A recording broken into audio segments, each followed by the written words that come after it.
Councilman Morale, it's now 12:10. Thank you, Clerk Adams. Will you cue the next presentation from Municipal Court?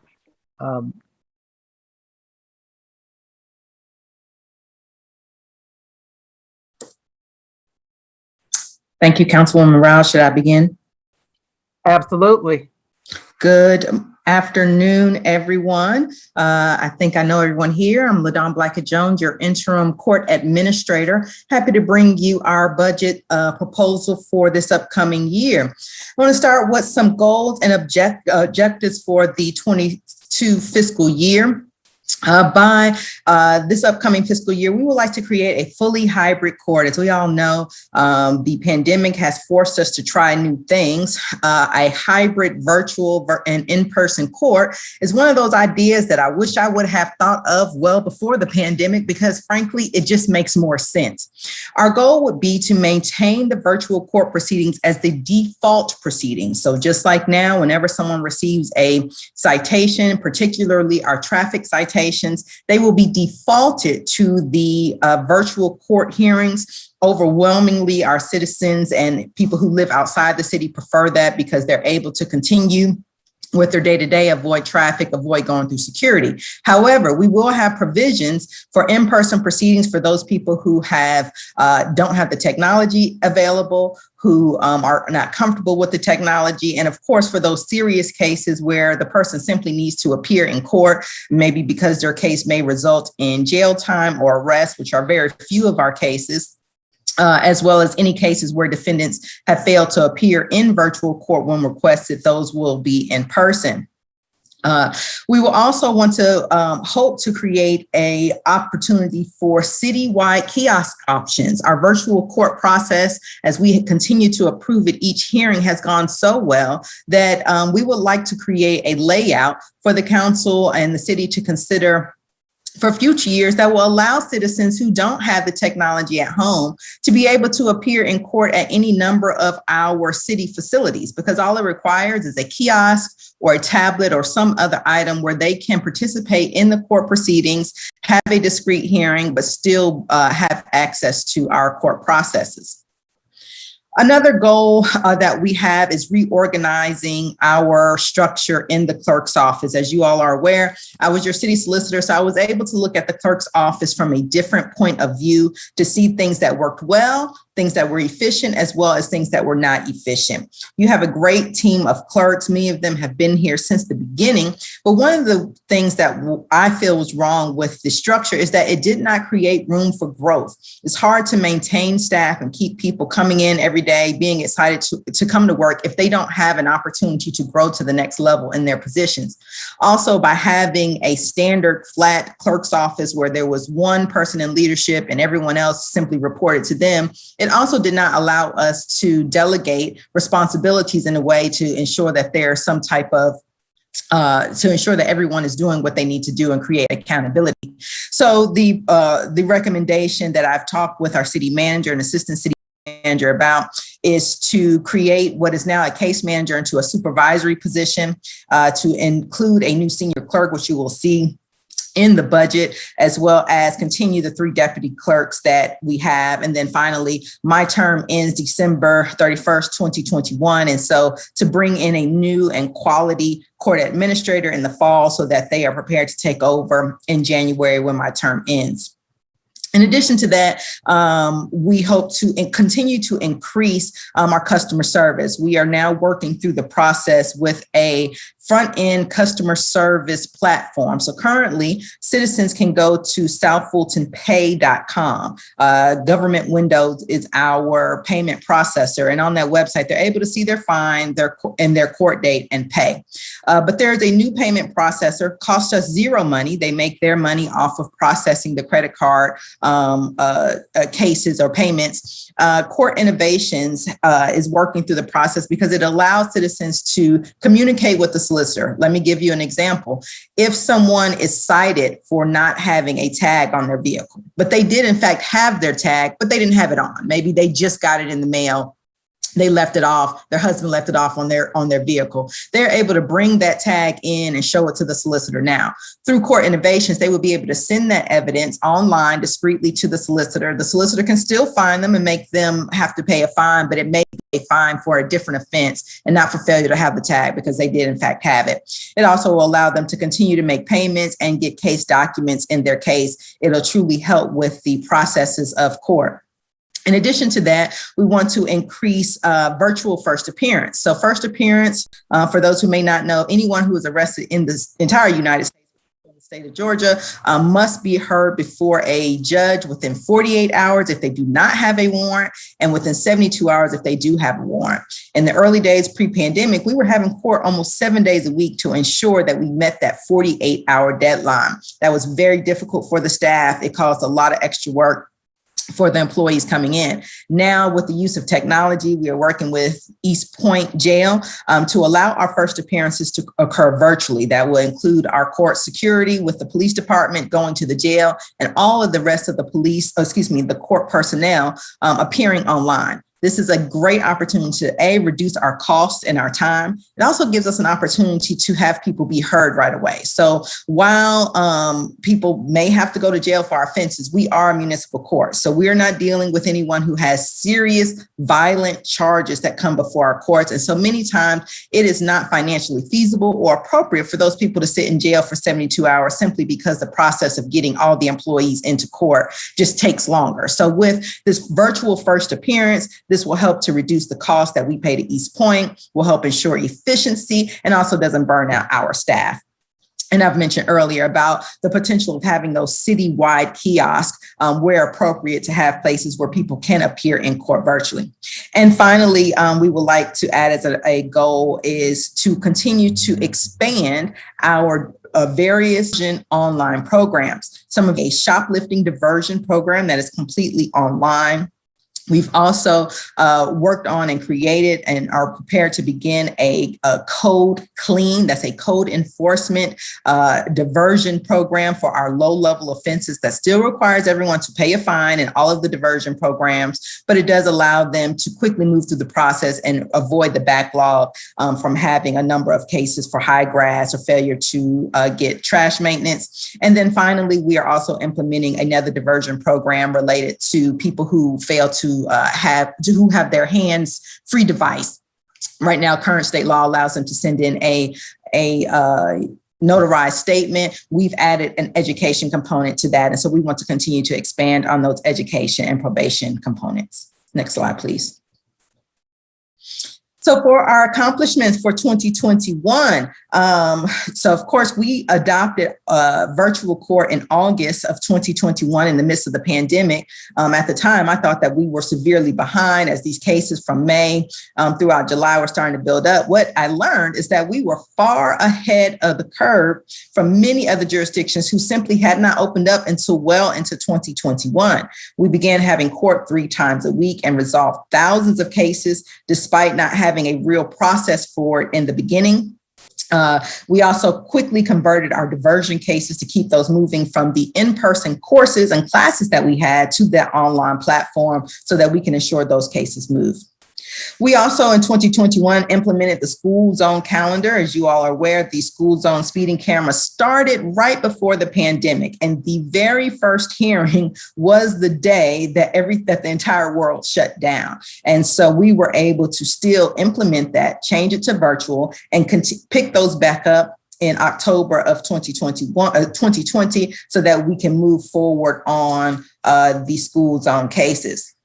We have also partnered with Fulton County Solicitor's Office with a diversion program for South Fulton only offenders. So many of our cases that are batteries or assaults, family violence cases, by law, we cannot handle that in municipal court. But because of the process, those cases come through municipal court and then they are what's called bound over to state court. When those cases are bound over, that's just an extra delay for the individuals who may have a very serious family violence circumstance. And then in other cases, it may have been a mother and a child or 2 cousins who got into a argument at some point. And we simply need to move their cases forward so they can get help and avoid them delaying in work or things of that sort. And so we have partnered with South Fulton courts to help move those cases quicker. And you may have seen that our interim court solicitor, Christina Sears, was sworn in as a deputy solicitor so that those cases can move without us violating the rules as far as jurisdiction.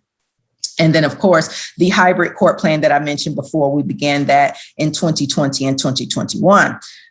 In addition, since coming on in May, I've worked very hard in cleaning up our backlog cases. Councilman Reeves, I heard you ask a question about our backlog cases. One thing that we're going to have to accept as the nature of municipal court, there will always be a backlog. And the reason for that is because people don't take traffic tickets seriously. They forget. We have to reschedule their case.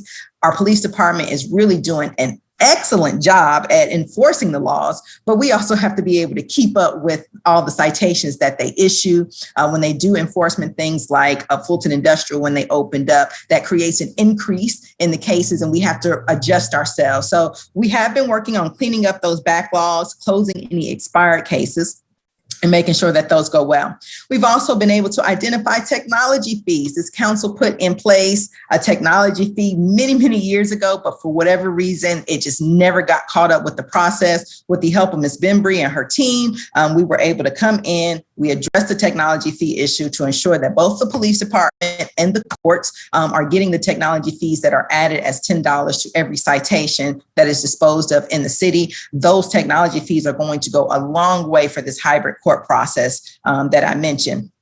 We have implemented a fully paperless court. So the court software that we use is called Courtware. We've always used Courtware, but we were still doing things very antiquated, printing files, making folders, stapling things. The pandemic forced us to go paperless. Now that we have perfected the paperless court system, we now do everything paperless, payments, pleas, signing up for probation. And I'm very proud of how the team has shifted to that paperless. It is going to save the city money several years into the future as a result of that paperless court, and frankly, just make us far more efficient.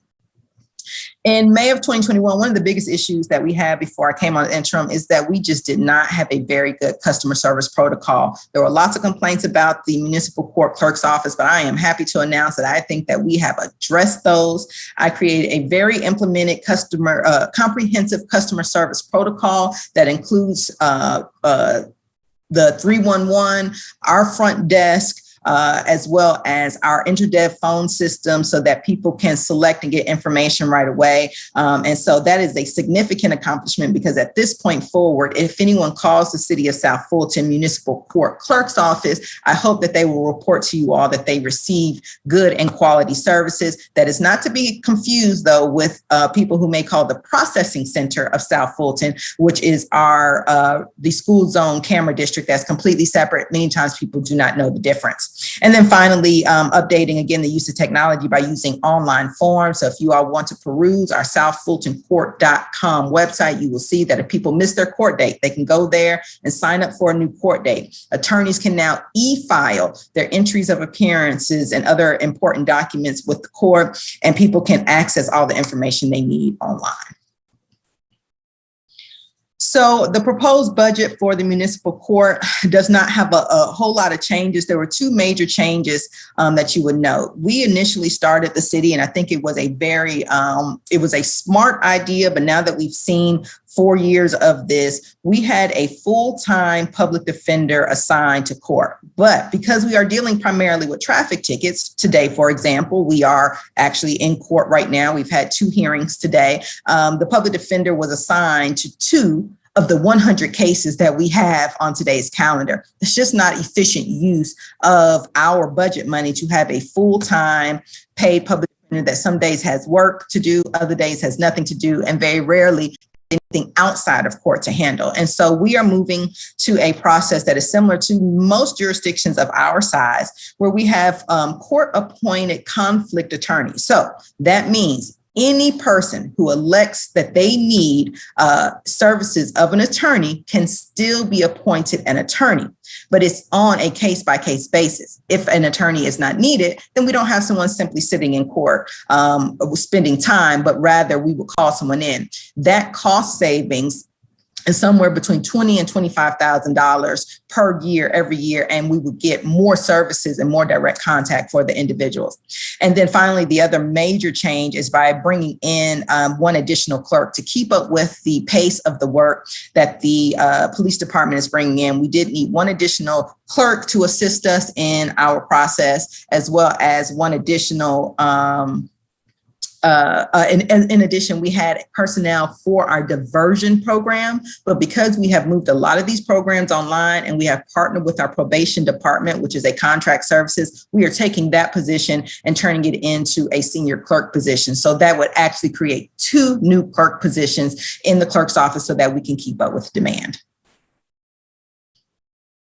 And there shows that change. We have the additional position of the senior clerk, as well as the programs and probation manager position, which will be eliminated and then changed into a court clerk position. Any questions? Are there any names in the queue? I don't see any. But before I see Councilman Khalid, which I acknowledge, but I first want to recognize LaDon Blackett-Jones. If you have not had a chance to see some of their education programs, I was fortunate enough to see their shoplifting program. It was the #1 crime in my area because of the commercial areas we had. And I had a chance to go through that online training, and it was so well done. I just want to commend you on that. I appreciate the innovation that brought on a very serious issue that we see in our city. So thank you for that. At this time, I wanted to take questions for Councilman Khalid. Hey, thank you so much. Let me make sure whenever we go out and come back in, my microphone does weird things. Yes. First, yeah, to echo Councilwoman Rao, Dr. Rao. With the compliments, I do have questions, but Court Administrator Jones, you and the courts have been more agile in responding to this new online COVID environment than I think almost any other division in our city. It really has been a model of how we can save both space and money. So thank you so much for that. You talked about some of the kiosks. I know in terms of space in our courtrooms, I know I've gone to the doctor and waited outside, and then they've texted me when it's time for me to come in. For people that have to appear in person, is that something that we can do? And just in general, can you talk about our space, where we are with space needs in terms of meeting in person when people do need to come in person?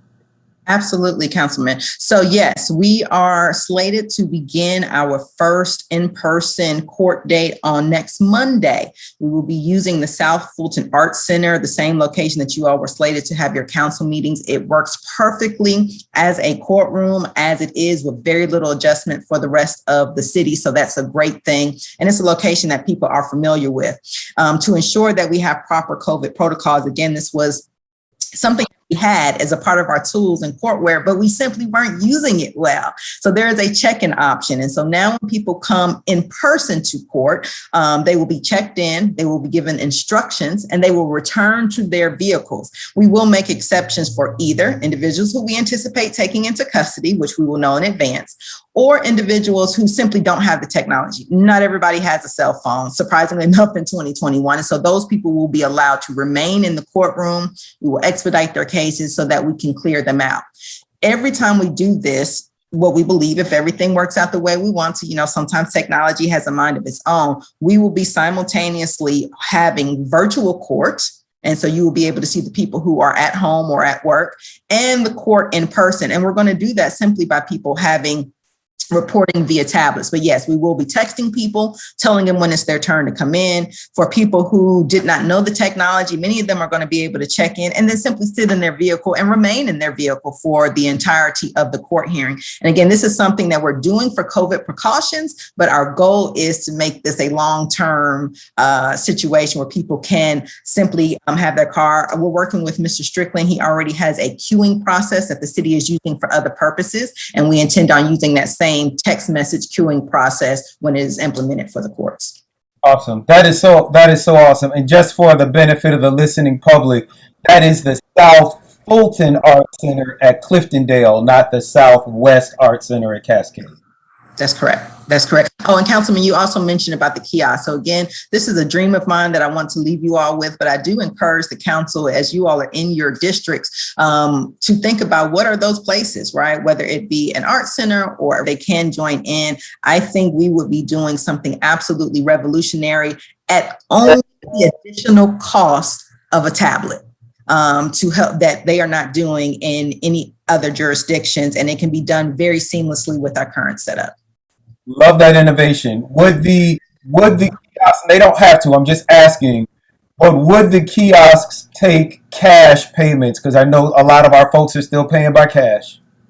No, that's fancy. I wish they would. In order to take cash payments, they would have to appear in court or in person. And that's more so for verification processes. However, we have updated our cash acceptance policies. And I appreciate the city administration because we were moving away from cash for a lot of our things. But it was really important to us because in courts, when you see every day someone who may have a $500 ticket, that 5% means a lot to them. And so they have given us the ability to make sure that we can still accept cash at City Hall. It's also a safety measurement. And so we would have to require that people who absolutely must pay cash come to one of our locations.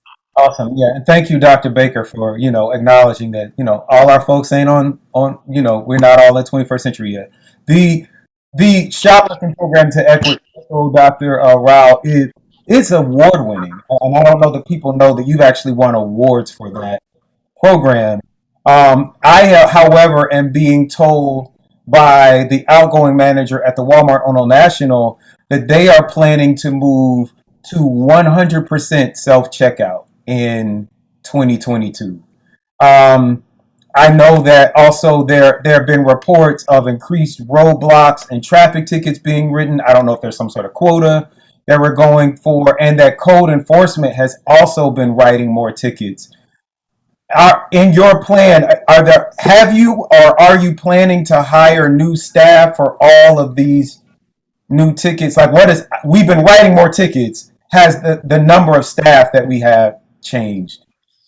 So as I mentioned, we will have two with this new budget year. We're taking the diversion position and making that a clerk position. And we have budgeted for one new position that was not there. A lot of the rest of it has to do with just reorganizing internally and how things were being done so that we had particular clerks doing particular items. I will say that in future years, and each time we come around to this budget discussion, if the police grows, you do need to consider on the back end, the clerk's office growing, because they have to be able to keep up with those numbers and the number of tickets that are being written. But the increased communication that we've had with the police department, their supervisory team is on top of things. They let me know when they have a detail coming up without the details, because I don't want to know the details, because I don't want to be the fault of them getting out. But we are able to plan around those in a way that we can ensure that those cases are processed successfully. So there is an adjustment, but it is not a problem. I think I would be better equipped at the end of my term to reevaluate when we fill those two positions, whether those two positions can meet the requirements that the police department and code enforcement have for us. Okay, two final questions. These are courageous questions. That's my disclaimer to begin with. As a solicitor, you were under contract and worth every penny. And the assistant solicitors that you had were also under contract.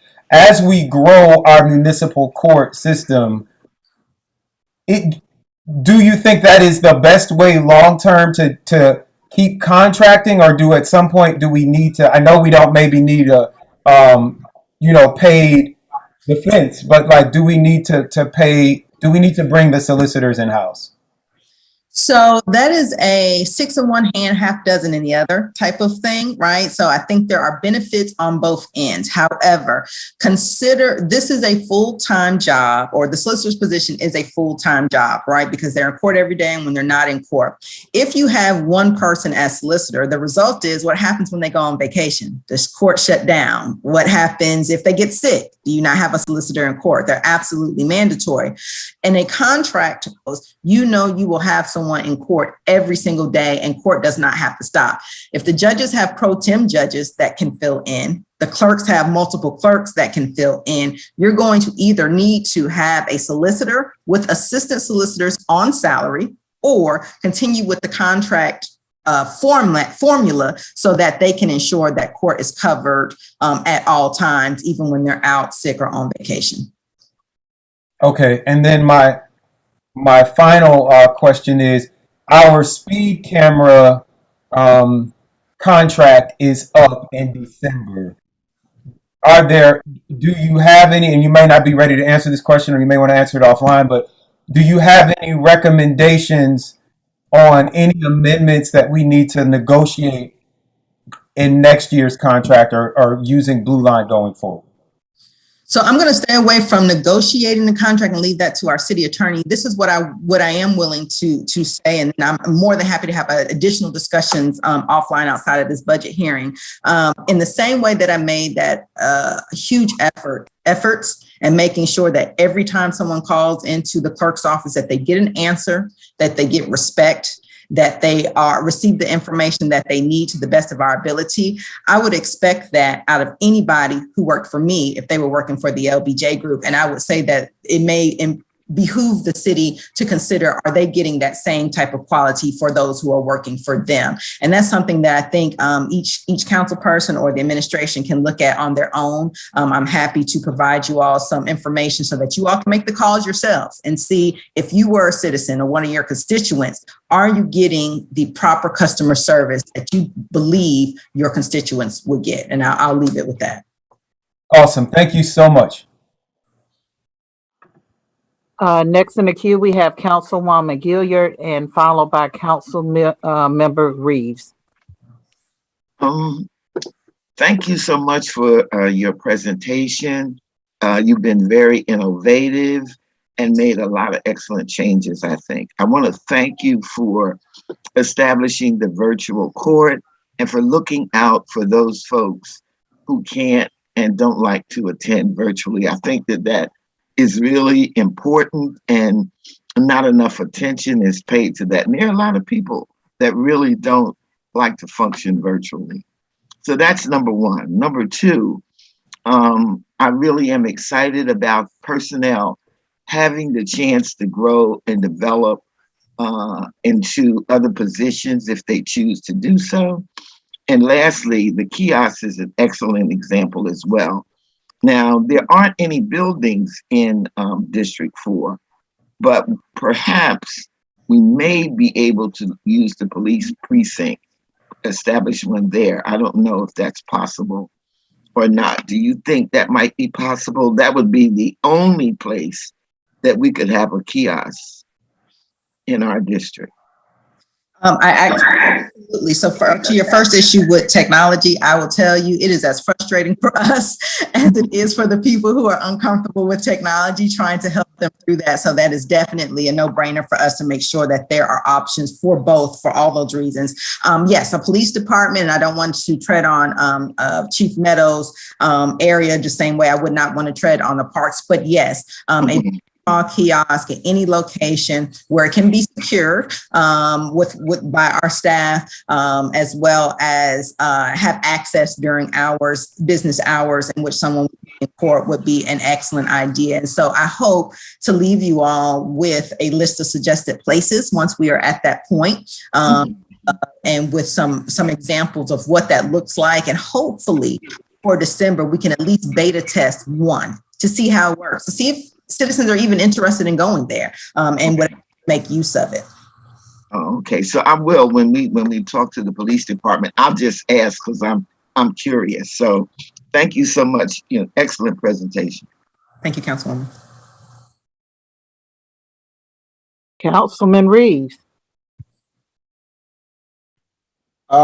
Great presentation, Judge Jones. And so I want to ask, I got a few places we could put those kiosks around the area, suggested places we could talk about later.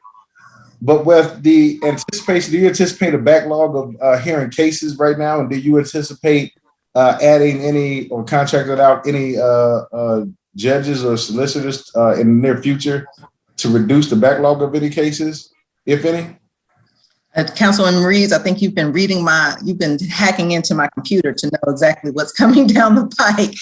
So yes, the backlog primarily that we have, and I wish I could quote you all numbers. We try very hard to get those for you today, but there's some cleanup, some continued cleanup, so I can give you some really tight numbers. But we have a large number of people from the pandemic because the process we were using early pandemic to schedule people for court, we had to improve upon, so that dropped some people off. And so we have a large number of those that we need to clear out. Our biggest backlog, however, are the school zone citations. My last understanding from Blue Line is that we have over 2,400 cases, and that was ending in May. So during the summer, they were able to catch up on all the people who filed for disputes for those cases. That has nothing to do with this first 2 weeks of school that we're in and those new people picking up those citations.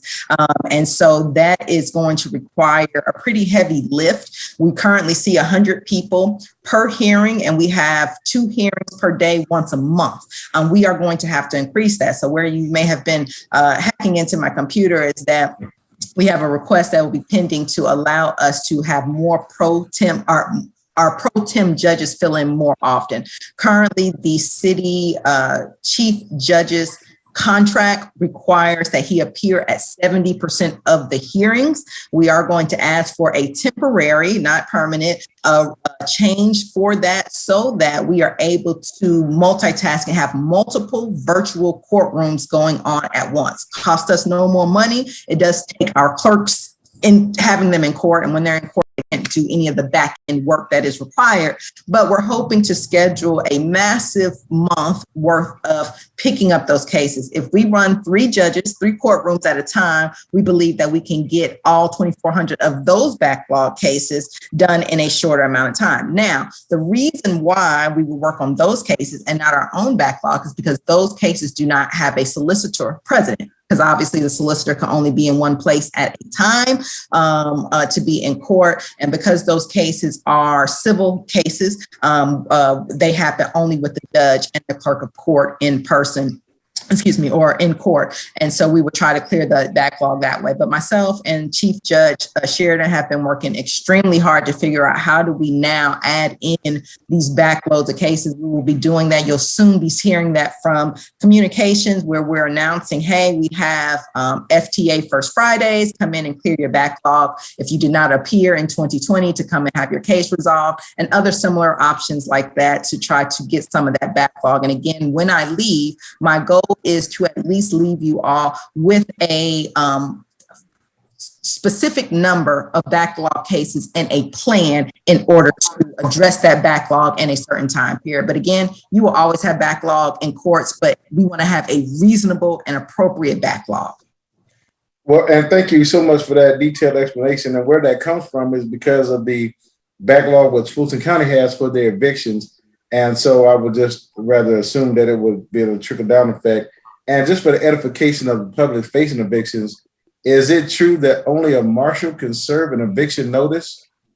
So evictions are handled by the Superior Court. So we don't handle any evictions for us. I mean, I could put on my lawyer hat and tell you because I know the answer, but that's probably outside of my purview of this presentation. Okay, well, I thought I would just sneak that one on in, but thank you so much. And I do hope consideration that you will leave us in your hands for the future. So thank you so much for your presentation. Thank you. Before we go on to the next presentation, this is just my own request. City Manager Jones, I know in the past we have had at least quarterly reports from the municipal court, and we've gotten away from that.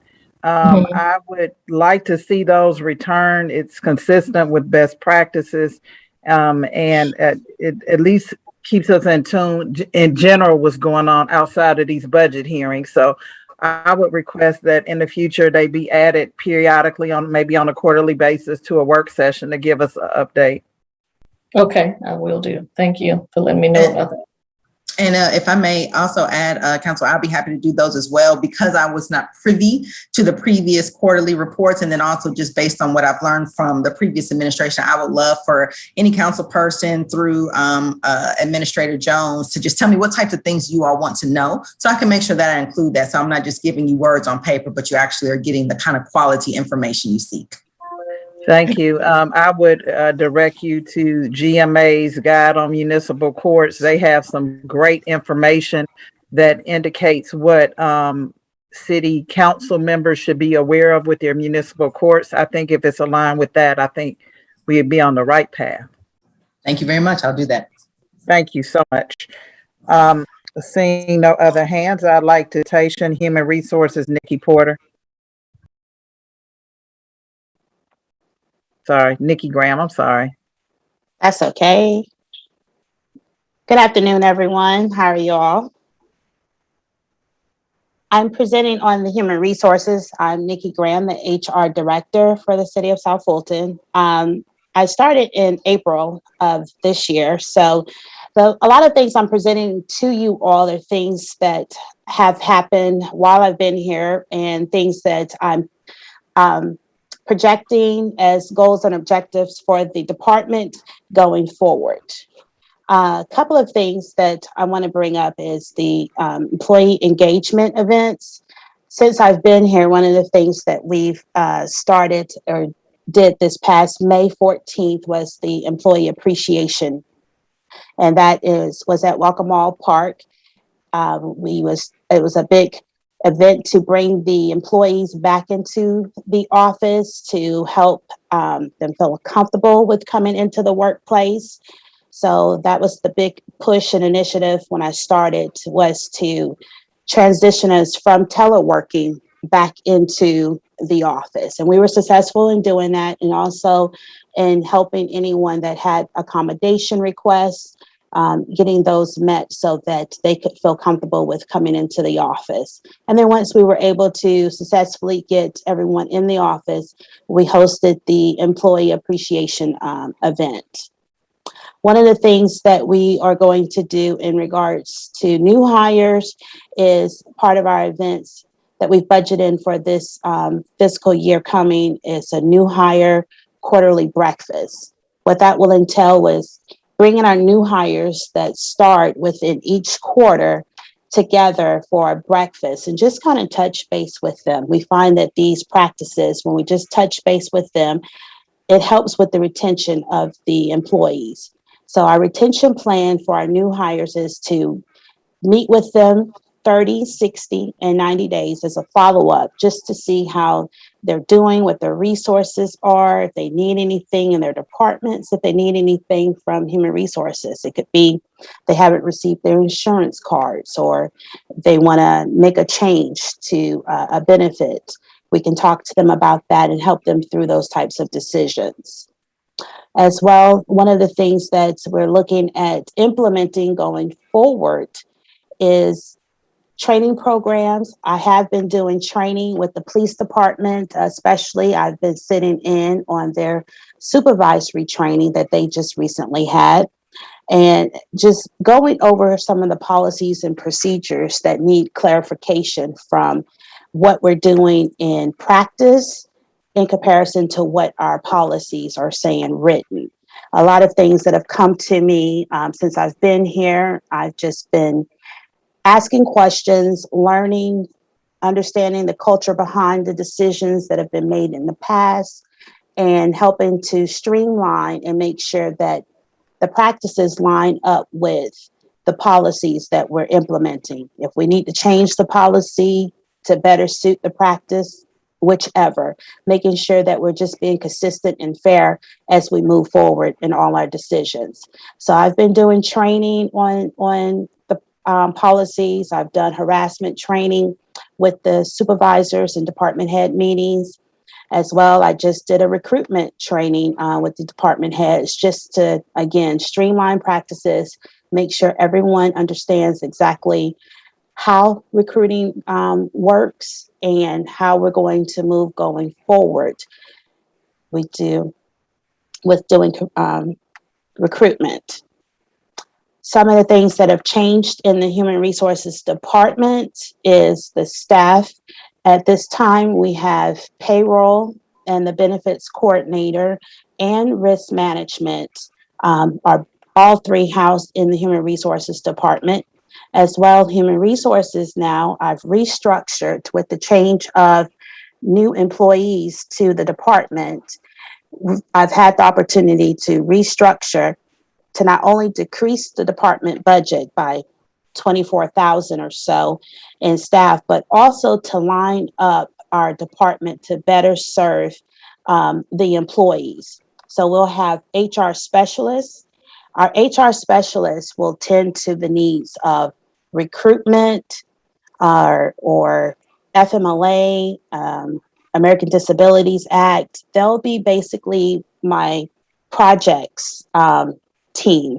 So anything that's pressing projects, wellness, open enrollment, my HR specialist will be tasked with those responsibilities. They will be specifically tasked to the recruitment process. They will divide the recruitment up so that we can give a quick and timely response to all department heads in their recruitment needs, and as well as setting up orientation and doing that 30, 60, 90-day follow-up that I'm speaking of. The HR specialist will be tasked with handling that for the employees. We also have in the HR department now a HR coordinator, and an HR manager. Our HR coordinator will be the first person that will be the hands-on individual with employee verifications or handling our filing system, being more administrative tasks.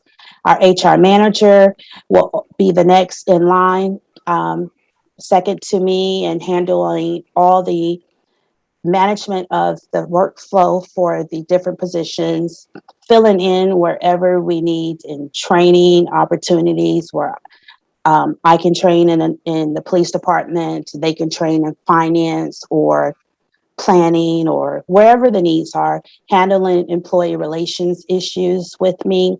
One of the things that have been really, really huge since I've started here with the city has been employee relations. So it's going to be helpful having an HR manager who has the same skill sets and knowledge that is needed to handle these employee relations issues in a timely manner, and just making sure that we can extend our services across the city in a timely manner. Whereas with just me, one person doing the employee relations, someone may feel like they haven't gotten to as quick or as fast. So it allows us to get to that person and answer all their questions. Let's see. That also affords a career development path for the Human Resources Department. That's one of the things I also want to promote here in the city is career development. With our structure, with me being an example in human resources, the HR coordinator can look to the HR specialist as a seat up. The HR specialist can look to the HR manager as a seat up, and the HR manager can look to me, the director, as a seat up. So it gives everyone a position to strive for. So, and that also means as myself providing succession planning to the HR manager. So this is something that I would want to work with all the departments to make sure that they are providing career paths. And sometimes those career paths may be from department to department. A person may start out in one department, but may have an interest in another department. So we can create career paths that help the people, the employees, move along wherever they see themselves in the future. We'll continue with doing salary and classifications studies and reviews. One of the things we're looking at is the relocation and the city housing initiative. Things that are needed that we can get going. And since COVID, I know a lot of employees want to get back to it, is wellness. I'm really big on wellness, and I want to roll out a wellness program that will focus on clear objectives and goals so that we can win some awards like the American Heart Association or Healthiest Place to Work or even Employer of Choice. A lot of these initiatives that I'm pushing forward are the areas that when we're looking to be an award-winning employer, they're looking to see that we have in place, that we have programs that offer development and training, that we're reviewing our performance of our employees, that we're looking at how to retain our employees, that we're engaging our employees, and most importantly, that we're considering their safety and their wellness throughout that. Because if an employee feels safe and they have wellness, that's the last thing on their mind is their health and their finances or whatever's going on in their lives. All that encompasses under wellness. If that is all intact, then we know that they can be more focused and engaged and productive employees in the workplace, and they're happy and they want to come to work. So those are the things that strive us and will help us in becoming an employer of choice. One of the big things that we are also looking at is a new HRIS software system. That system is, again, it's going to be paramount to all these initiatives, because with a system in place where we can spend less time on administrative tasks and more time engaging our employees and speaking with our employees and making sure that we're creating a culture that is mimicking the development, the motivation, the retention. It'll help with us being available to do all of those things by having a system, a software system where our employees, once they are applying to the city and we process them in as a applicant, then whoever's hired, they transfer to a new hire. We can retain their records. We can enter in all of their systems, become even paperless to some degree, to even being able to share files with payroll, so payroll processes in a smoothly and timely manner.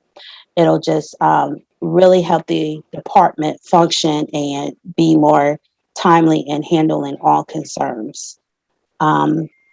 Also continuing to look at benefits.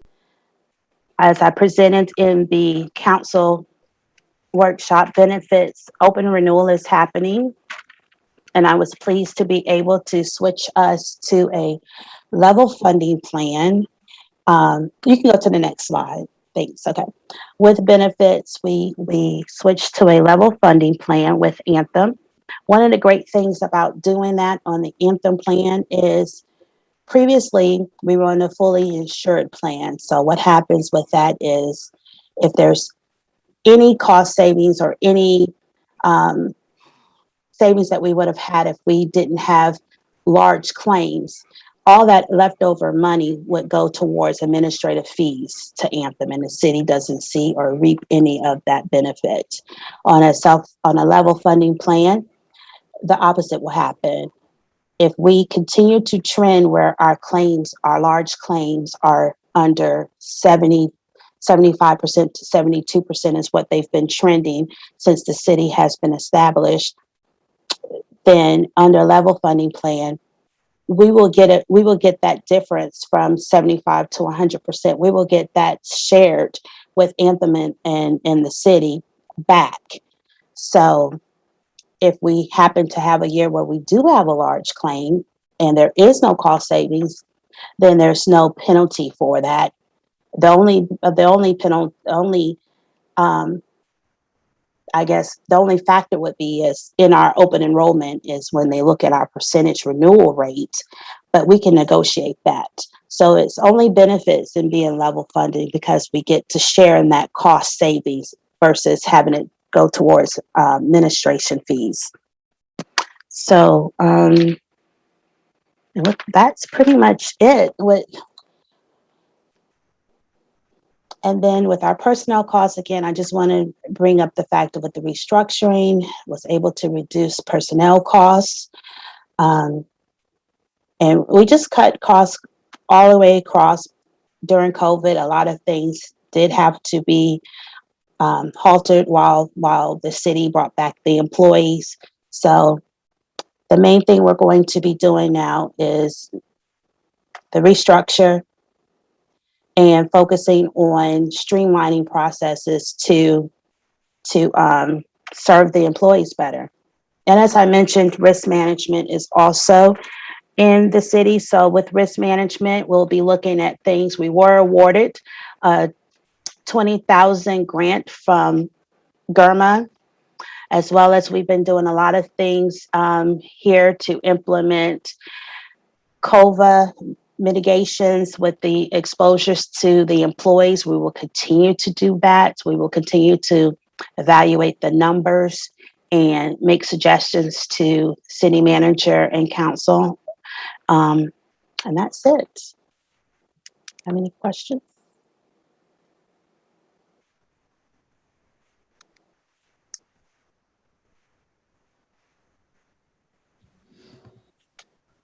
Councilmember Rao?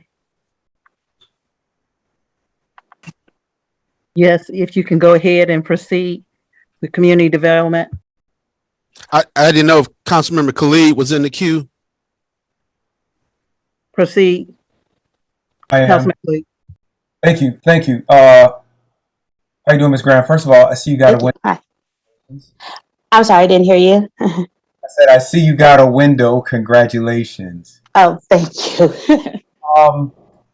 You talked about the HR software. I do want to make sure that and this is just more of a note, that when these departments are looking at software, that we're thinking about integrating them into like a larger ERP plan. So, and Yeah. I've been seeing these ads for things like Paycom or Monday where people enter their own data. Is that the kind of HR software you're thinking about, or? Actually, the software that we're thinking about is more government-focused software. So it is going to encompass all departments, not just focus on human resources. The great thing about that is when we do our part with entering in the employees' information, it will filter through to purchasing and finance. All of that will tie in. So in a software that I've used before, I find that with government, it's good to have government software. So the companies that you're making mention of is something similar to what we have right now, and is actually hindering a lot of things that we have to take in consideration with FLSA and fire and police. So it's better to look at a government software program. The second is a note just around cross training and redundancy. I have experienced in recent months there seem to be in certain departments, like whether it's like submitting and approving expenses or just processing other work, where there is only one person that can do the job, and when they're out, we have to figure out these workarounds. I would like, and maybe this is a direction for the city manager, I would just like to see us identify where there are these places that there's like only one person that can do something for a department, and making sure that we have some sort of cross training on that, or some sort of redundancy. We may have to work with the companies that we work with to get like access for multiple people. Does that make sense? Sure does. That's one of the things why I structured my department the way I have, so that it's not just one person with all the knowledge. I call it knowledge hoarding. You want to make sure that the knowledge is spread across multiple people, so that if anything happens to one individual, you just never know. Life happens. The knowledge doesn't go with that person. So I'm really big on training. Right. And not just, and then this is more in conjunction with IT, not just like a hoarding of knowledge, but actual access to programs. So like they're just certain programs, like when my aid is out, like I can't access or I can't approve certain things because we're a department of two, right? And they're the only person. But I'm sure you get that. My next question is about the cost of living increase. Are we doing that for our employees this year? Yes. Go ahead. Oh, okay. Yeah, Councilmember Khalid, thank you for bringing that up. It is my recommendation that we do a 3% pay increase for all eligible employees. That information and the funding for that is included in the proposed 2022 budget. However, it is being funded and recommended that we do it at mid-year. So yes, I would like to be able to do that for our employees this upcoming fiscal year. Awesome, yay! To go back to this, and I saw your letter today, but there is this increase for those that are in the PPO, and I think that in the graphic that you sent, that it would cost the city $170,000 to cover 80% of that increase overall. Do I have that correct? Yes. Mm-hmm. Okay. Go ahead. I was going to state that is pretty much the carrot plan of all three plans. All right. I guess my concern is I would just like to see some more numbers about it, and I sent an email, so I won't take up too much time, but you could share it with all the council. I want to make sure that the cost of living increase that they'll get halfway through the year won't be eaten up by that increased cost of on the PPO plan. I'm still not clear how many folks are on the PPO plan. If it's an instance where most of the folks that are on PPO plans are higher salaried employees and it's not going to eat up their cost of living, that's one thing. But if it's, if we have a lot of employees that are, making $30,000, $40,000, $50,000 a year, I don't want to see their cost of living increase eaten up by these increased healthcare costs. And $170,000 is only like 1/5 of 1% of our budget. So I think it'd be really great if we could absorb as much of that as possible so that they do see that true cost of living on their checks. Okay, that is actually a great recommendation. For this budget, what I did with that, because that PPO plan is the only plan that did see the increase. So I was able to negotiate that from a 15% down to a 9.8%. We do have 133 employees that are on that PPO plan. So that's definitely something I open up to the council. If that's what you want to see, that's, just let me know. But at this time, what I did with that 9.8% was split it so that the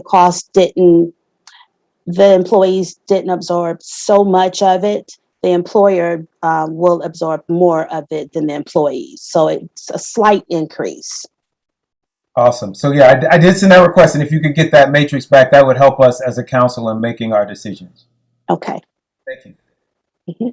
Thank you. Next in the queue, we had Councilman Reeves.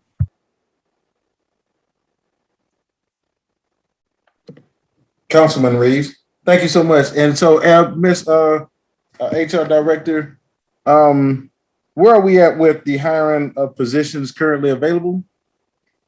So the positions that we have right now are, last count was 15 positions that are posted. As you know, we have new staff that's working to streamline our processes and learn our processes. So we are moving diligently with that. We're training. So my first HR specialist has been here now for about 3 weeks.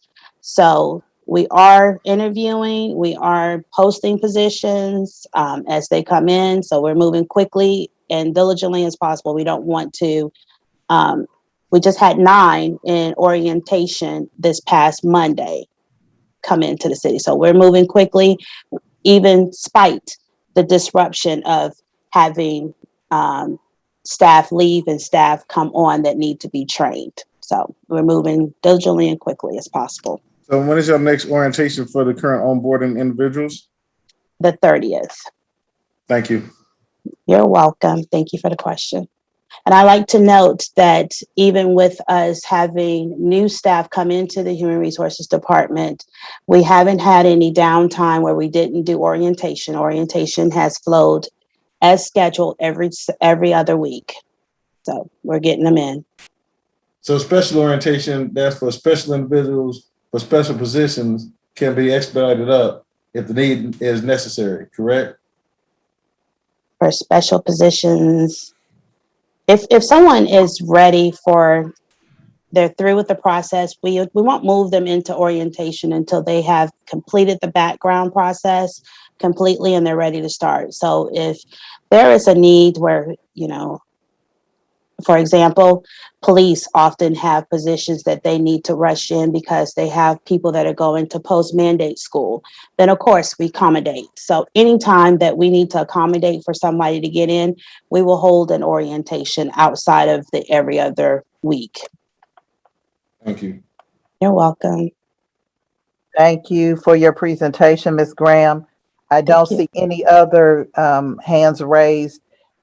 If we will tee up for the next presentation from Community Development. Thank you, everyone.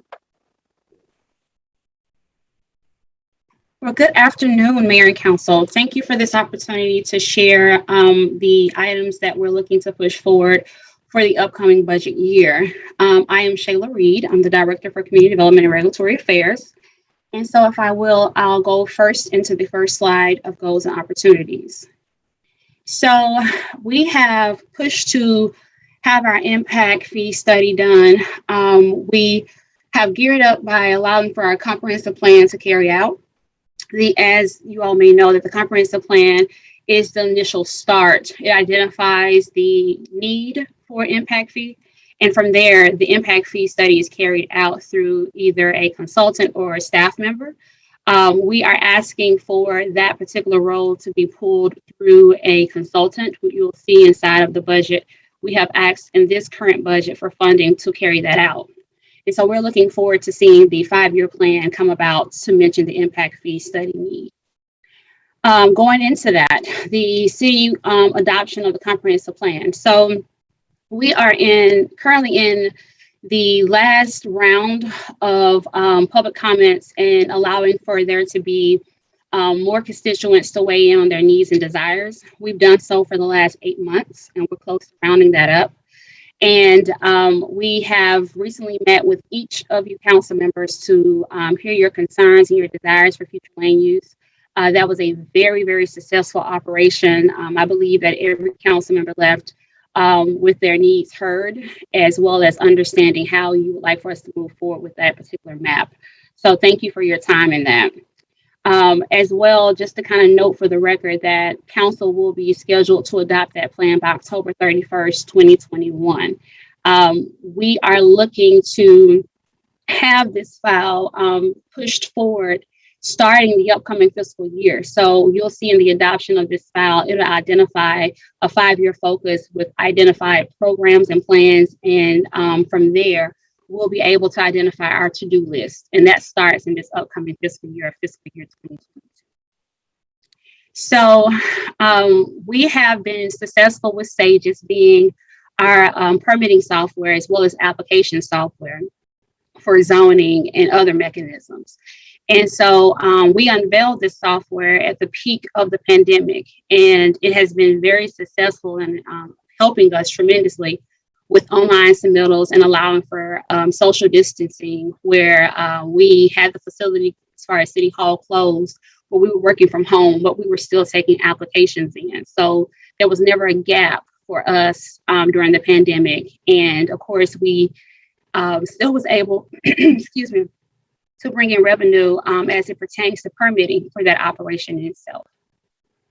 So expediting permits. So this is something that the city has an initiative. They've adopted, we've all adopted ordinances and things or putting procedures in place, but we haven't been able to push this initiative forward per the ordinance adopted by council. And so with that, we have identified the need for more staff, the addition of more processes to be put in place to push that forward. So you'll see in this upcoming fiscal year, that's going to be pushed tremendously.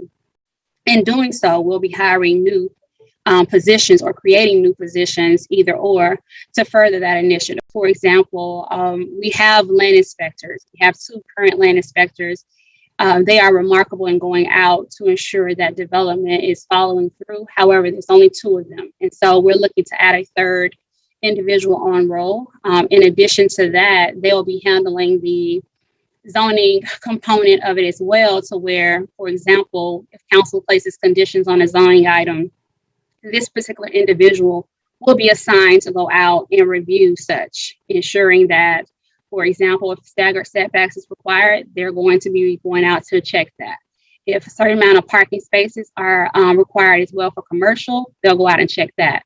So this role was already in place. However, it was assigned to planners, and it was not something that we found was fully being pushed from the planners, because a lot of the time it was causing delays in their work to carry out the planning side as well as going out doing the inspection. So rather than pulling the planners away from the desk, we just decided to make this a field operation, and we believe this will be a major success for our operations moving forward. Zoning plan reviewer. So the planners yet again was handling a lot of the zoning plan reviews. So if a site plan came in the door, the planners were taking those drawings, reviewing them, and getting those back out, which also would cause delays in the permitting process, because what would happen if the planners had a zoning case, it would then cause for there to be some delays in getting some things done on both sides with the plan review as well as the zoning case, because they did not necessarily have enough time to do that. So again, a plan reviewer would be someone who would come into the door and ensure those site plans are meeting such regulations. We currently have a position filled for that, but we're looking to have an additional one because the permitting operations is growing substantially. And then the last position, or the last group of positions that we're looking to carry out would be the permit specialist. When we created the zoning plan reviewer in this current budget, that individual was once a permit specialist, so it has left a vacancy. And then, of course, we have filming and special events that are carrying out that staff on the permitting team is handling, but it does not necessarily allow for time for it. So we found that a permit specialist will be needed. I must identify that the council has adopted an ordinance, an ordinance for special events and filming. Unfortunately, it identifies an office, but unfortunately, we do not have an office for that.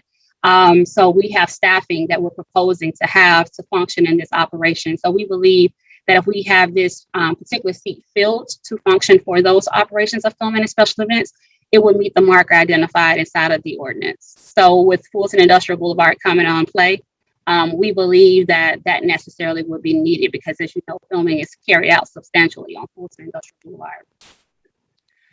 Mr. Pike with Destination South Fulton mentioned a partnership with us, with CDRA, and identifying ways that we can further development when it comes to attracting businesses, when it comes to ensuring certain zoning and development regulations were in place. And so we want to ensure that we're doing that more this year than we've ever done before. We have partnered, but we haven't to the level we're looking to do things. For example, he mentioned the LCI. He's looking to put money in his budget to ensure that there are some components over there in economic development to push that forward.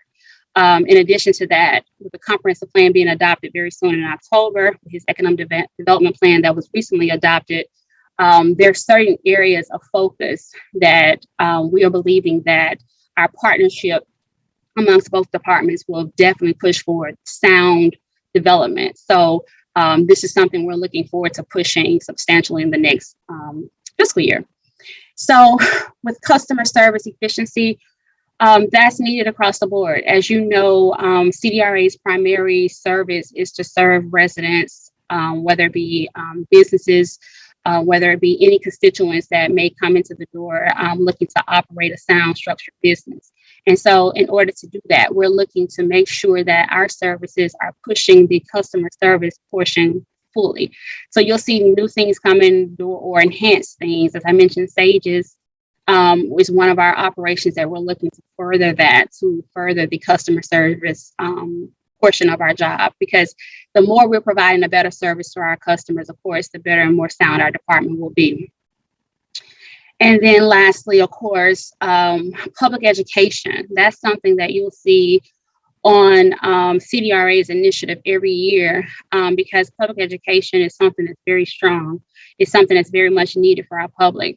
Prime example of that, we had our power of compliance seminars that we once held that was very well appreciated by constituents. They came out and were able to see where we were able to push some of these projects forward through one-on-one initiatives and conversations held with residents and staff as it pertains to development. So we're looking to push that forward, as well as any of the other virtual options of online and email and news blasts. Next slide, please.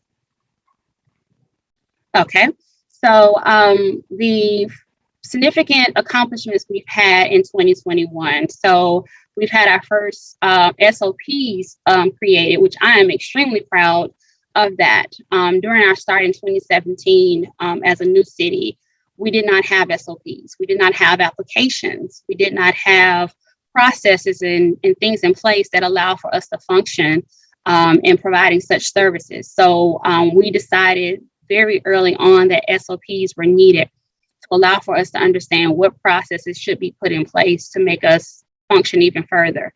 And so I'm proud to say we've done that in our first 3 years of a city. Some municipalities don't meet that marker in the first 3 years. So we're pretty proud to say that we've done that. Another proud moment would be our local issuing authority recognition. The state granted that to us. And so now, rather than waiting for the state's permission to grant us such permitting operations for construction, we now have that. So that's major, major for the city of South Fulton. Of course, we had a number of livable incentives initiatives and community development assistance programs granted to us from the Atlanta Regional Commission program. It was very exciting to say that we had 3 CDAPs and 1 LCI in 1 year. That's major because ARC does not grant that many programs to one municipality in one program cycle. So we were really proud to say we received 4. And just recently, we received Old National with everything that's proposed and looking forward to happen for Old National area. This LCI is going to be instrumental for development. And so I'm really excited to see how that all plays out. We're scheduled to release the RFP very soon to get that particular group on board to draft that document. But of course, during the drafting, we're going to have a lot of public involvement, a lot of council members' involvement as well to understand how Old National is going to be pushed forward. So this is a very, very exciting time for the Old National area, and we're excited to be a part of that. The completion of the first zoning ordinance, we adopted that in December of 2020. We have new additions that we're working to push forward in that, and it'll be coming to you all very, very soon. And then, of course, lastly, as I mentioned before, the implementation of some updates that's coming before. But SAGES, of course, was a new document, a new process that was put in place in 2021. So with that being said, we're looking forward to getting that going even further in 2022. Thank you for the next slide. So I explain the slide that we have here. You'll see a slight decrease in numbers. As you may know, the Code Enforcement Division is no longer part of CDRA. We are focusing primarily on the budget that you're seeing here for planning, zoning, engineering, and permitting. Okay, next slide, please. Awesome. So you'll see here, as I mentioned before, some of the increases that we're looking to have in roles.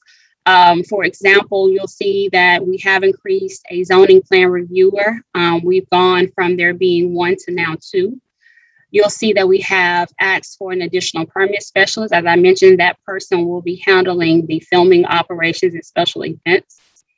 And then from there, of course, we will focus primarily on the, I think I mentioned everything on this slide. Yes, so next slide, please. And then from there, we'll be focusing on the development site inspector. We'll be increasing that role to ensure that the, of course, person to join on will be handling the site inspection / zoning component of inspections for land development. So this concludes my presentation to you, and I'm open to any questions at this time. Okay, I don't see anyone in the queue, but I'm sure we have some questions.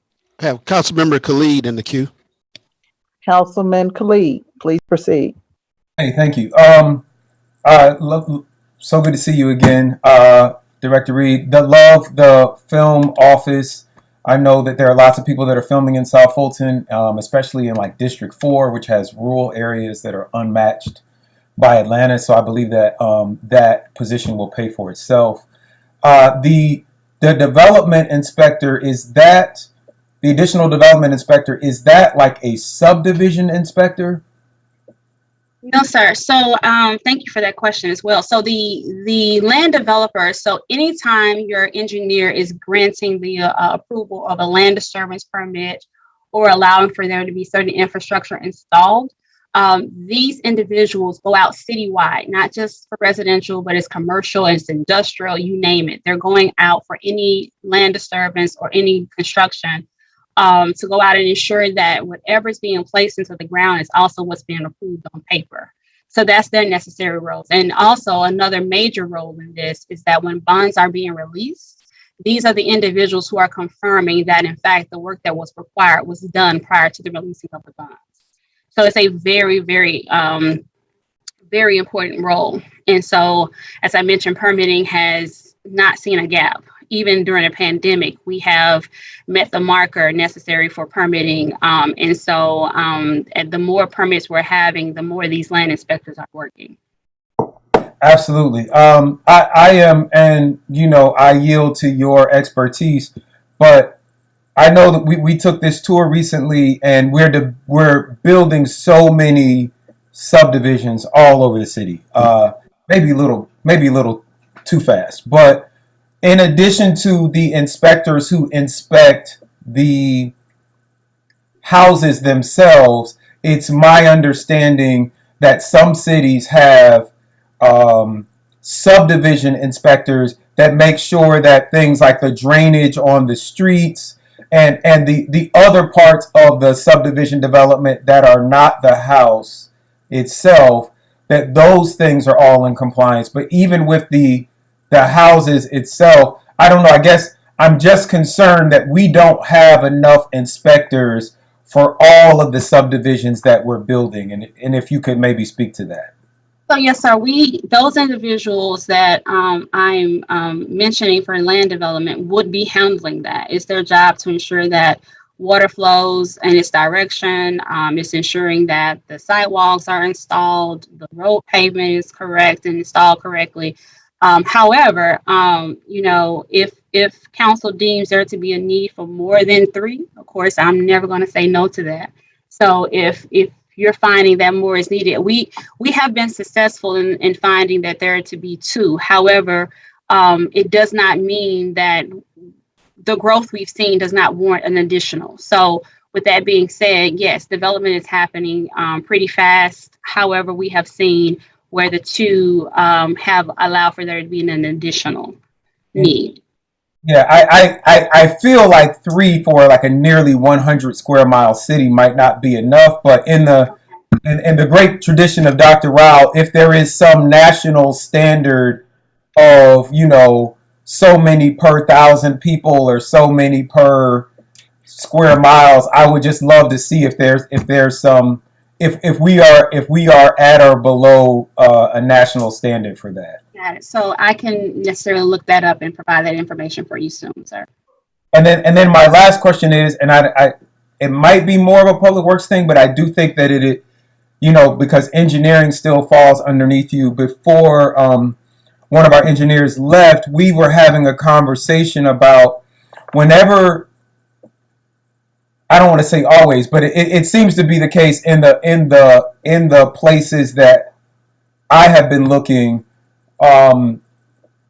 when we are developing, particularly subdivisions, but also maybe as we're doing more commercial development, hopefully to diversify our tax base, that we get recommendation from the city of Atlanta, who handles our water, to say like whether or not our system has the capacity to handle that. And they always seem to say yes, but the boil water advisories that I get periodically just leave me wondering if we should not be bolstering our own engineering staff to ensure that as we are building up our city, that our infrastructure, particularly our sewer system, can handle all of the building that we're doing. So if I may add to that, so Atlanta Water and Fulton County Sewer, those are necessarily their mechanisms and their operations, right? So their facilities. Of course, we wouldn't have the ability to go out and inspect their facilities. I know that before a permit is granted, of course, the engineer is requesting to have such letters and confirmations from both bodies, and confirming that this construction will be able to be maintained or added on to the system based on both of those different agencies that you've mentioned. So again, Atlanta Water will provide a letter to the engineer saying that water is available to this site through whatever mechanism, and from there, they're granting necessarily the connection should the construction take place. So from there, we do not have the ability to go out and inspect Atlanta or Fulton County's systems. We just go off of their confirmation to ensure that from what they've inspected and confirmed is available. Also, I mean, that's not awesome. That concerns me. Thank you for the answer, and we'll take that up some other time. Thank you. Okay. Thank you, sir. Thank you. I have a question, and then after me, I'm going to tee it up for Councilwoman Gumbs. One of the things you just responded to, and I think it's a question that many of us have had about the growth. How do we coordinate to make sure that Fulton County and the city of Atlanta are doing the necessary investments in the infrastructure? Because we do get those kind of things. I know we've had several incidents, particularly around the Cascade area, and we have to respond to it. But I think there's probably a need for more conversation to find out what kind of investments have been made in the footprint of our city relative to those two entities. And secondly, Ms. Reed, I know that I've heard at one point that we may be one of the fastest growing cities in the state. What do the numbers look like in terms of what you're seeing in permitting? I know you're asking for different staff, but what is our volume like? Oh my gosh. So permitting is very different with South Fulton. I can tell you we're very unique. And what I mean by that is that we are seeing a volume that the average government does not see. A good example to provide to you is that we are close in size to the city of Atlanta. Of course, they're larger, but they have a staff of maybe 60 plus when you combine the permitting and planning staff. We may have a planning staff and permitting team of maybe 15. So comparing 15 to 60 and the land mass is similar, that becomes a challenge. And so you'll find that the permitting staff is challenged with pushing out the permitting count that we're seeing. We're seeing over 100 permits a month. That's primarily because we are a very large zoned government for residential. So you'll see that our permits come in the door 60 plus at a time from one individual applicant. So we have challenges with the count of staff that we have. Could we deem there to be more engineers to push this forward? Absolutely. Could it be where there's more permitting staff available to push some things through? Absolutely. So there's always going to be a comparison to what we have versus cities of our size. I am actually working on a program, a document where I'm comparing that to where there's municipalities of our size comparable to the staffing that they have so that we can in fact see that. So hopefully I'll be able to share that with you all soon. So just follow-up question. When you say 100 permits, you say one subdivision, with one subdivision that might have multiple properties be considered one permit? No, ma'am. So when you have one subdivision, if we're going to call it the Rowell Estates, it could have a land mass to have at least 120 lots. They may come in and do 20 at a time, 30 at a time, or 40, 50, you name it. They can come in and do each individual lot in bulk. And so it's not uncommon for us to see a minimum of 5 to a max of 60 to 70 at one time for one particular subdivision. Okay, well that sounds better because I got concerned when you said 100, and then I was thinking about the multiplier effect. So that helps put it in perspective. Okay, I don't have any other questions, but I did want to share that I am excited to see the film permitting person as well. We also see a lot of filming in District 1 and 2, actually, between Westlake High School and I think Boat Rock must be one of the most popular film locations in the city. And I hope that while we don't have an office yet, that position is a little bit more than that, because there's the opportunity to find camera-ready sites throughout our city. We have a lot of great places, and I think it creates greater opportunity from a tourism, economic development standpoint. So I hope it's not just restricted to permitting, and before y'all make that hire, to look at that position in a different kind of way. Yes, ma'am. Councilwoman Gums. Ms. Reed, thank you for the presentation. And I may have missed some parts of it because my call did drop, but I am back on. My question is regarding animal control. What is the current, plan for that? I know at one point we were exploring bringing that in-house, but also at the same time, I know that it is very expensive. So are we still going to, continue to have an IGA with Fulton County Animal Services? And if so, how much is slated for that? Well, unfortunately, I cannot answer that. I'm sure that'll be mentioned in the code enforcement presentation coming up. That operation will be moved over to code enforcement as well. Okay, so animal control will be moved over to code enforcement.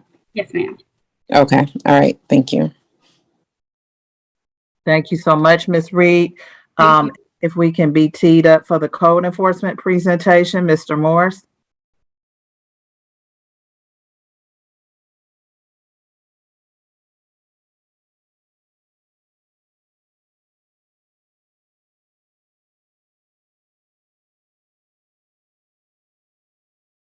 Mr. Morris, if you're talking, we can't hear you.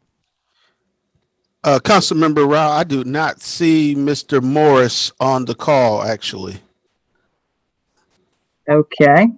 Well, can somebody find out?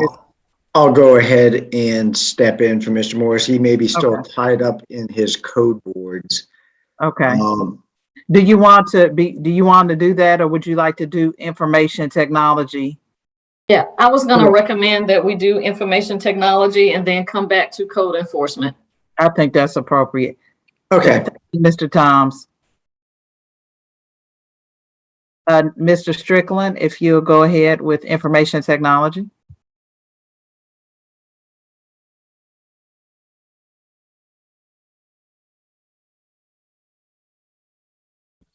Okay, good afternoon, Council and Mayor. How are you?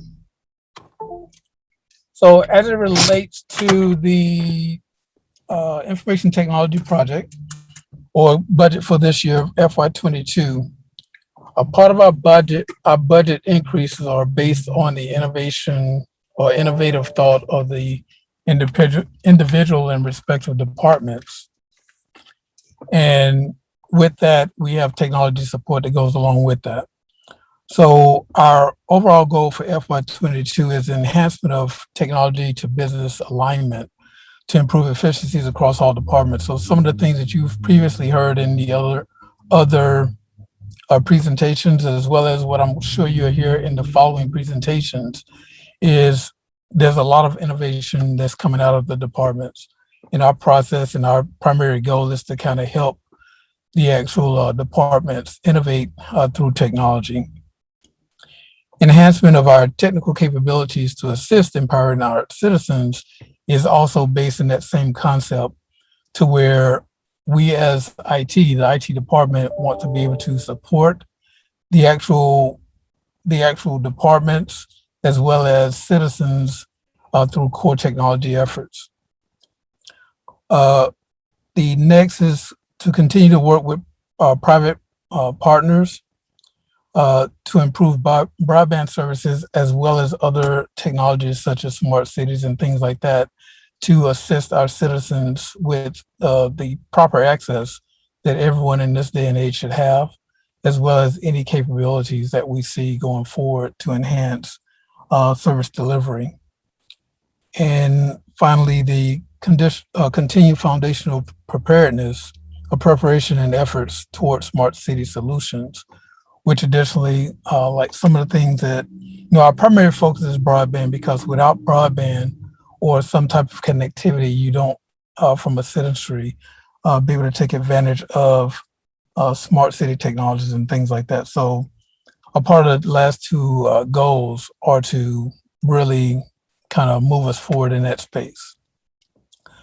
Some significant accomplishments in FY21 is through this unprecedented pandemic, we were able to assist departments in maintaining their operational standards and in production, as previously mentioned and coming forth.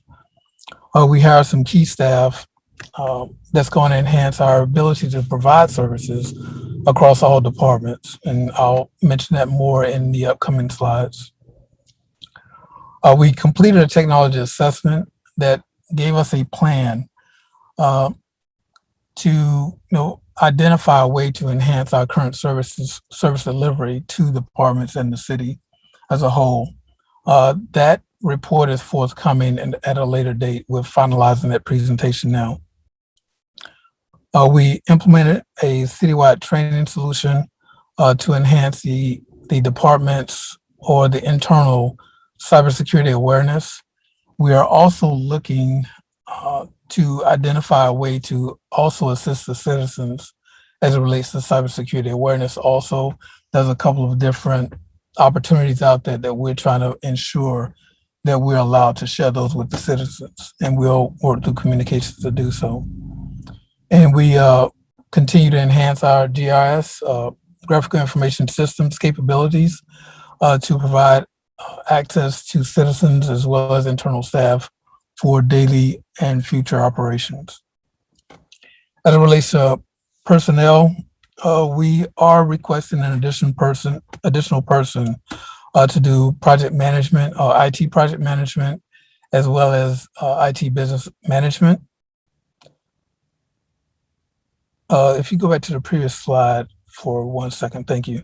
You do see an increase in contracts with services, which is based in the innovative thoughts and ask of the other departments, as well as some operational items.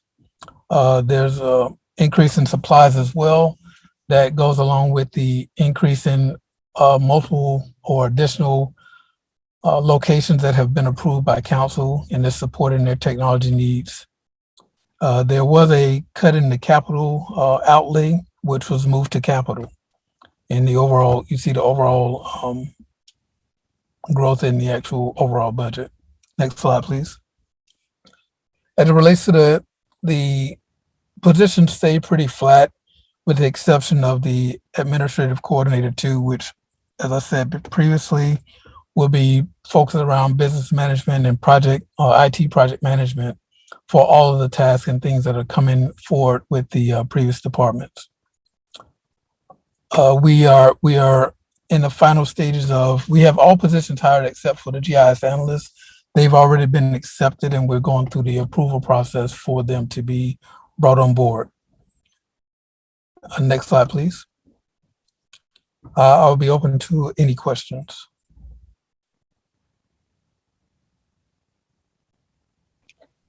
I do not see any hands up, but if you have them, please enter the queue. In the meantime, I have a question as I wait to see other after this, Councilwoman Gums will be next. But one of the things I had mentioned earlier was really the need to make sure that we enhance how we communicate with our city vendors. The current system that we use, or notification, I've heard is challenging and not easy to innovate. Between purchasing and IT, are y'all looking at a solution that's more user-friendly for vendors who may want to do business with the city? Well, we Has there do been have any one. discussion? Okay. Go ahead, I'm sorry. No, I just want to know if y'all have been looking at any solutions or enhancements to what we have. Yeah, so the ERP is one part of that. So that will also include purchasing as it relates to it. But we do have a couple of applications or vendor solutions that purchasing is kind of working through to enhance the ability for primarily small business, but any business owner within the city. So that is moving forward on that piece. But the ERP I think is going to be the biggest part of that solution to that, with a better communication model and enhancement for vendor communication. Okay. Thank you for that. Councilwoman Gomes.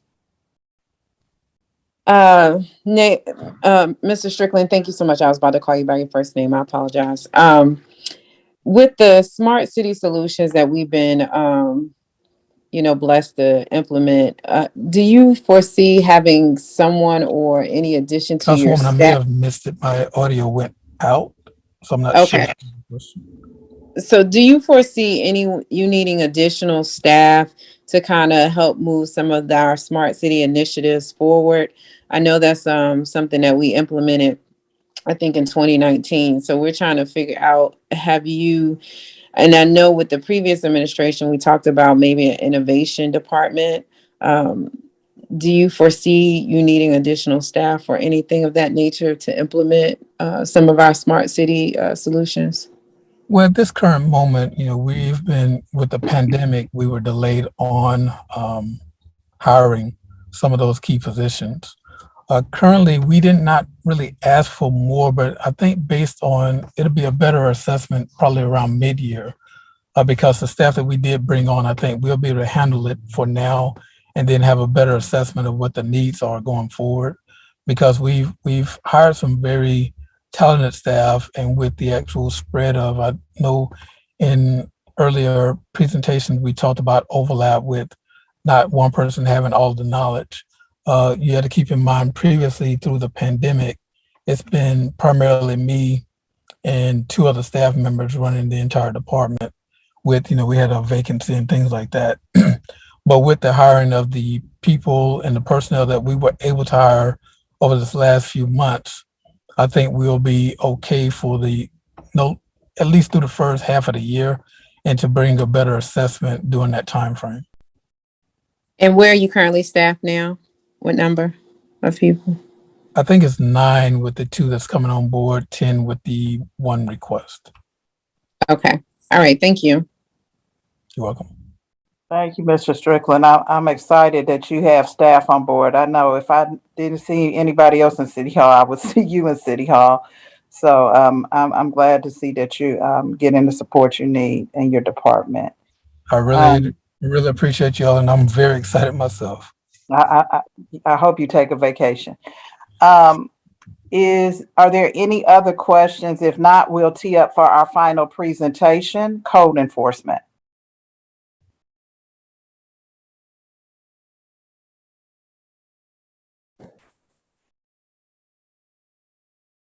Okay, so good afternoon, Council.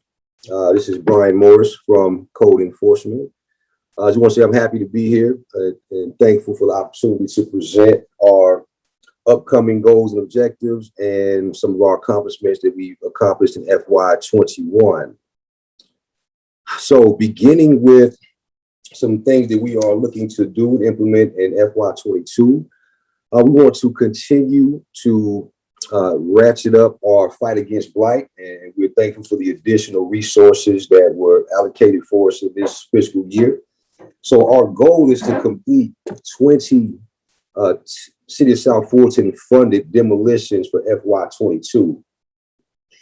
And, by doing so, each time that we demolish a property, we are reclaiming that neighborhood. neighborhood. So when we're out there doing the demolitions, we get a huge response from the citizens and from everybody else that has to look at this property for years and years and years. So those 20 demolitions, they may sound like a lot, they may sound like they're not so much, but each one effectively reclaims a neighborhood and brings back some pride and ownership to that neighborhood. So we are very excited to have the ability and the funds and the support from council to be able to continue that program. That's an excellent program. The second thing that we want to implement is something that's been asked for by council. It's already been approved. We just haven't implemented it quite yet, but we plan on doing so this year. And that is the blighted tax ordinance. And what that does, that runs in conjunction with the nuisance abatement. The blighted tax ordinance allows us to increase the tax liability for properties that are allowed to persist in a dilapidated condition. So the ordinance allows for us to increase the tax liability 7-fold on those particular properties. So for those properties that are not quite able to be abated through demolition, or we're waiting on funding, we can still target those properties and make it expensive and inconvenient for those property owners to hold those properties in that condition in the city of South Fulton. So we've done all the preliminary work to get that process rolling. We just will need to work with municipal courts and with finance for the tax purposes in order to get that particular part straightened out. But that's something that we will be implementing in FY2022. Next up, new initiatives. We like acronyms over here at Code Enforcement. So the Community Litter and Environmental Action Now program is something that we've worked in conjunction with Ms. LaDawn Jones, former city solicitor, now courts administrator, and we're continuing that progress with Solicitor Sears, who's taking over in great fashion. And what that does is helps us deal with any backlogs as we start to enforce the sanitation ordinance more heavily and the short-term rental more heavily. Those are about 4,000 cases that will come our way. And this initiative, this clean initiative, will allow us to not backlog and bottleneck our code board and municipal court systems. It'll give us a diversion program that will allow these one-time offenders to take advantage of it. And also it has an educational component. It's really a great program that involves some technological aspects. It allows people to go into it and learn about different codes and different ordinances and how this government works. And as a result, they get to reduce their fine for that one-time diversion. So we think it's a great program. We're excited to get that started. The second one is that we hear council loud and clear, and you know, our hands are full a lot of times with the signs that are placed in our communities. And it's, you know, it's not uncommon for us to go to one intersection 3 times in 1 week. And it's almost a surprise when we don't see a sign at that particular intersection. So what we're going to do, again, another acronym is a STING, and that's Sign Trouble Is Now Gone. And that program we will be in conjunction with PD. We've already talked to members of the police department that will assist us in having people to meet us on a site, you know, so for roofers or for pressure washers or whatever their trade may be, we're going to have a site that we will meet them. And then we'll have undercover, we have unmarked cars that will issue citations.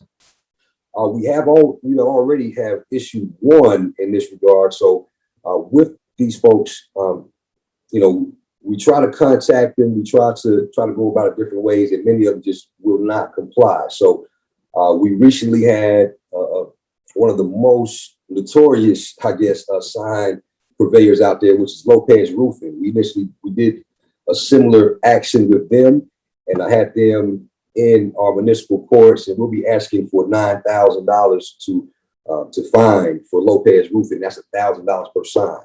So we'll be following similar guidelines for those companies that just insist on repeatedly putting signs back out in our community. And we think that's going to drastically reduce the amount of signs you see. It won't eliminate them. It just, one more pops up as time goes on, but it will drastically reduce the amount of signs that clutter and just make our city not look the best. Thirdly, business-friendly procedures. We have talked with business owners and consulted with counsel and others that we want to work with CDRA and with business licenses to kind of implement different educational policies. So when a new business comes to the city, we don't want them to go to one department and receive licenses and they're prepared to open. And then the next day, the code enforcement comes in as the bad guy, so to speak, and tells them they cannot have, certain signs or tents or balloons and things like that. So we want to work with the other departments to kind of provide that information, education up front, and let them know when you come into the city, hey, we want to encourage your business to grow and thrive and be successful. This is the proper way to do it. And it may even require a legislative component that allows for certain grace periods when you're first coming into the city to do grand openings and to do special events that's already kind of baked into the cake. So we like to just kind of put that collaboration together and work together to get that done so we can, maintain the quality and maintain the appearance, but also encourage those businesses and help them be successful when they come to the city of South Fulton. Moving on to senior citizen assistance, briefly, we come across many residents, a certain percentage of our most senior of citizens that live in the city, that some have been here for 30, 40 years. And in some cases, we want to see them age in place and be able to take care of their properties. Some of them can't comply because they just don't have the funds to do it. When a storm comes, a natural disaster, or just the wear and tear of a 40, 50-year-old home becomes too heavy. We work with other jurisdictions and other programs, I guess, with the county, just work utilizing those programs, but we just want to ramp up those efforts to continue to make those more robust and to make them more effective to help our people that don't come into compliance just because they simply can't. So we're going to focus on that heavily to help our senior citizens. And then just real briefly, strenuous training. We plan on ramping up our training efforts and just making sure our staff is the best that they can be and has the necessary training. And we look forward to increasing those efforts. And finally, on this slide, leveraging technology. We're looking into some programs, and again, we want to be responsive to citizens and the council's requests. And accessibility to information is key because many times there are violations that are in various stages of enforcement, and the life cycle of that enforcement could be anywhere from 5 to 10 to 30 to 90 or 180 days, depending on the situation, depending on how that court process goes, or if they're able to come into comply before we go to court. So in the meanwhile, it may appear that no work is being done on those properties. So that's a reporting issue that we want to leverage technology to be able to bring more up-to-date information so that at the click of a button, we can see, council can see, in some cases, citizens can see, we have to make sure that the information is publicly available, but so we can see the status of different violations. So it will at least put residents and stakeholders at ease to know there is something being done. It's just in the due process mode at this point. So we're looking at several programs that we think would be great, utilizing GIS to pinpoint where violations are. Reporting that will break it down by council district and by type of violation, the status of that violation, whether it's been a lien, whether it's in court, or whether it's coming to compliance. So that's something that we are actively pursuing that will help us, and it will help the citizens know what we're doing at any given moment. Along with on the technology front, enhancing our website content, we have several key educational pieces that are good for the public to know about. So when we're doing food truck vending enforcement, or we're doing certain initiatives, we want to be very active on our portion of the website so we can put that information out there and just provide resources for the stakeholders. And finally, with the with some of the provisions in the budget, we're very happy to be able to, as currently situated, we're not able to be proactive 100% of the time. We're about, if I had to give an estimate, maybe 30% proactive and 70% reactive. And that's just based on the resources that we have. So with the increased resources that we are looking forward to, we hope to increase that to maybe 50-50. 50 being proactive, where we can actively go out and field generate enforcement. And then we're still taking in complaints 50% of the time. So we want to be more proactive in this FY22. All right, glancing backwards to FY21, significant accomplishments. Just kind of touched on that before, reclaiming neighborhoods as we demolished certain properties in each one of the districts. We demolished a total of 27, demolished or corrected. 6 of these were city funded. The other 21 that were demolished or corrected just came as a result of just old-fashioned enforcement efforts, where we just applied pressure to these residents and had them to remove the property or to correct the violation. So 27 neighborhoods were affected in a great way, and we hope to increase that in FY22. And just below, we're going to just talk about just the volume of cases that we get. We do see a lot of cases, 3,000 complaints year to date in secret fix. Of those 3,000 complaints, 2,300 cases were filed. That means we actually did notices of violations and walked them through certain steps on the enforcement schedule. That resulted year to date in 223 municipal cases and 985 code board cases. So we've had a total of 1,100, roughly 1,200 cases to date.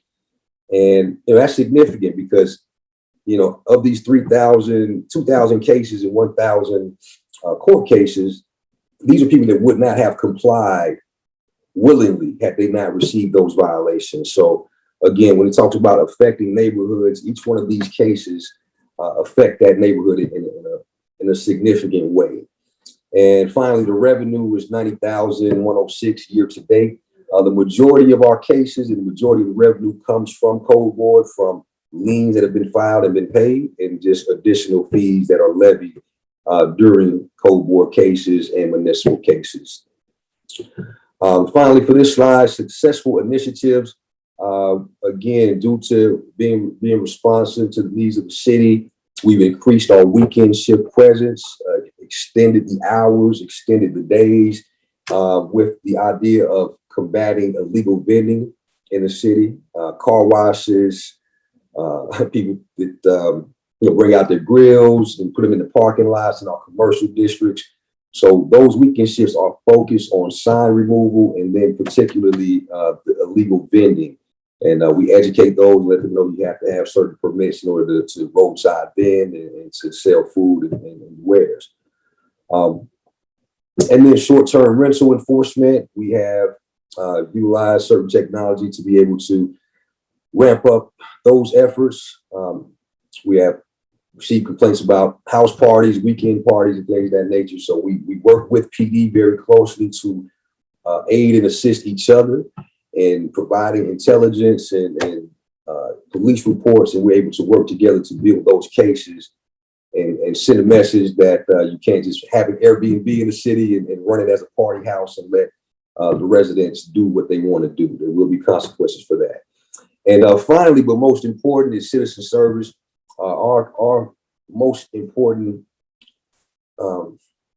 thing that we can do is to be responsive to our citizens and our stakeholders. So we want to continue in that vein, and every phone call gets responded to, every email gets responded to. We want to do that within 24 hours in most cases, and we definitely hold that to a high standard, because that at the end of the day, that's what we're here for, is to provide that service to our citizens. So we believe in that very strongly, and we will continue to do that in FY22.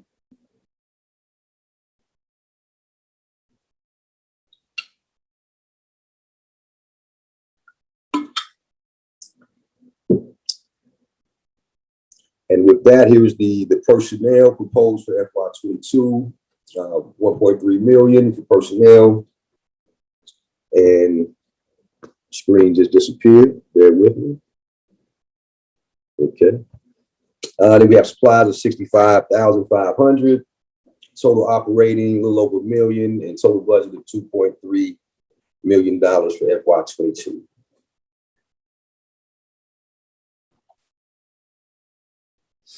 Okay, as currently constituted, we are a staff of 18 staff at this time for FY21. With the additional staff and restructuring, will be brought up to a staff of 21 total.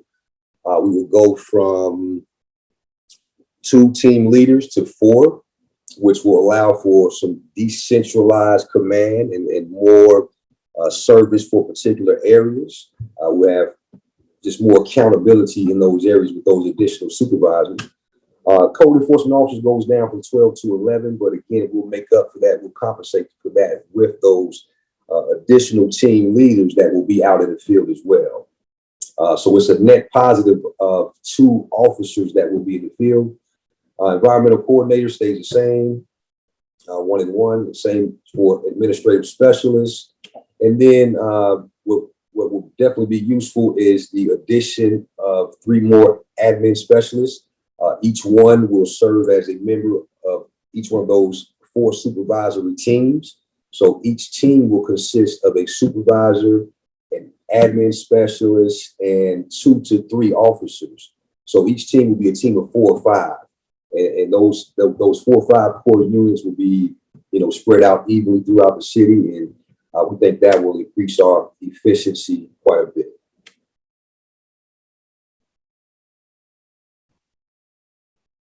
I see Council Member Khalid in the queue.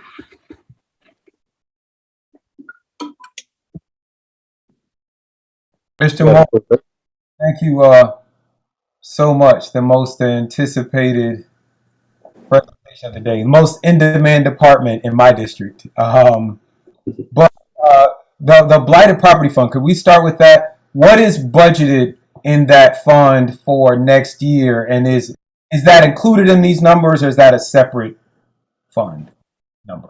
That is separate. That's in a separate fund. And if Ms. Bembry is still on, she can confirm that number, but that is a separate line item.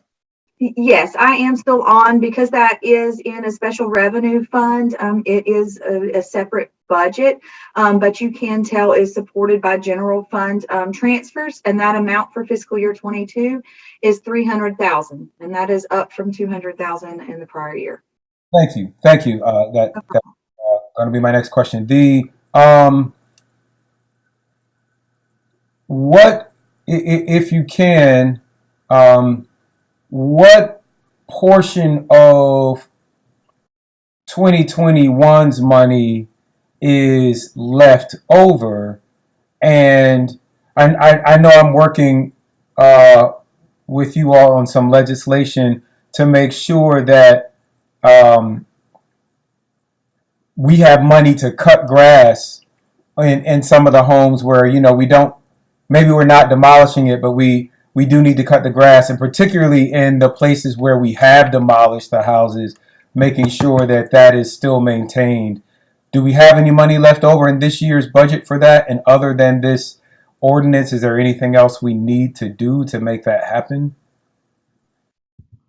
I may be able to address that unless Ms. Bembry's got some more up-to-date information. With the last house that we just took down on Fellwood, I believe that budget remaining is somewhere around 19,000, and I'm not sure if that accounts for any outstanding bills. At last check, that matches what my information. All right, so it's just it would be my desire, especially with all the rain that we've had. There are quite a few homes where the home may not need to be demolished, or the home may have been demolished, but the grass needs to be cut. And I don't know if 19,000 is enough to demolish another house, but with whatever's left over, I would like to see that happen.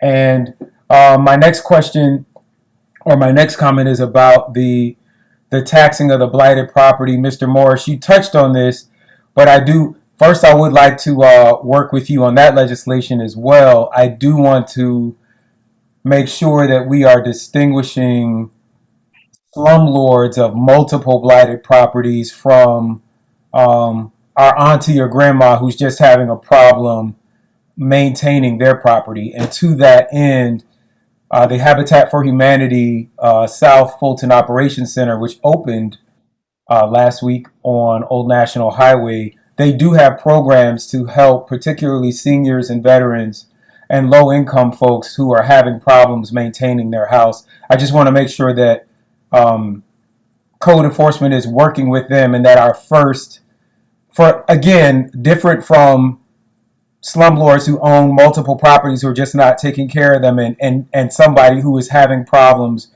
maintaining their homestead, that they are not being targeted with these super high taxes. Do you want to speak to that? Yes, sir. Yes, sir, Councilman Khalid. And that's a great and important distinction. And we do definitely take that into account. So a lot of times we don't know the difference until we begin the enforcement. If it is somebody that, you know, is just in a situation where they cannot comply, fixed income. So in those cases, we pause enforcement at that time, and we try to find other resources. So the properties that have been identified as blighted, we have a 90% sure that all of them are slumlords or people that have abandoned those properties. But we still have to go through a process. So at any point in time, we discover that it is one of those situations where it's one of our elderly residents that just needs some assistance. We will set that one aside. We'll set that property aside and put that one into the other pile where we're going to work with them and provide some resources. Absolutely. Thank you. And then my last suggestion is, as we increase the code enforcement staff, I would like, I've talked about this earlier, but I would like to perhaps, I mean, it's again in your discretion if you think it's a good idea, but I would like for us to revisit the idea of having a code enforcement team that specializes in commercial code enforcement that is more business friendly. I have been hearing from a lot of new business owners in the city that their first interaction with the city is, as a business owner, is someone from code enforcement coming in, telling them what they can't do or telling them that they're going to be cited for something. I would like to see, as we maybe in conjunction with the permitting department, that there is some sort of and please correct me if you're already doing this, but before we give the license out, if there is perhaps some sort of class or orientation that lets new businesses know what they can and cannot do, and if there's any sort of grace period when they open their business up for things like signage or things out on the front. I've been hearing a lot of complaints from our businesses about the interactions with code enforcement, and I think we might need a more tailored, business-friendly approach for commercial code enforcement. Yes, sir. And we've heard similar complaints and concerns, and we definitely want to touch on that and address that. I think it's a comprehensive approach. It's done through the education piece up front, that when that license is issued, when they come in, sort of as a welcoming committee, that we have a educational packet there for them. And then the other piece of that, in my opinion, would be a legislative approach that allows for those variances and allows for special events, allows for a grace period. And that way our officers that are going out will have that legislative backing to be able to allow for something to go on that is technically against the ordinance. So just having that legislative backing so the officers can give that leeway would be very, very useful. Awesome. I will work on that. Thank you so much. Thank you. Thank you. Councilwoman Gomes. Good afternoon, Mr. Brian Morris. I got a few quick questions. I know that I spoke earlier to Director Reed about animal control. So your group will now be managing that. Do you know how much that is budgeted for? for I animal do control? not. We will be managing, but I do not know the exact number at this time. I think it's north of 900,000. Yeah, I can assist with that, Mr. Morris. If you look at that purchase contracted services that I think is showing up right there on the screen, Mm-hmm. that money is the money that we have traditionally spent with Fulton County on animal control.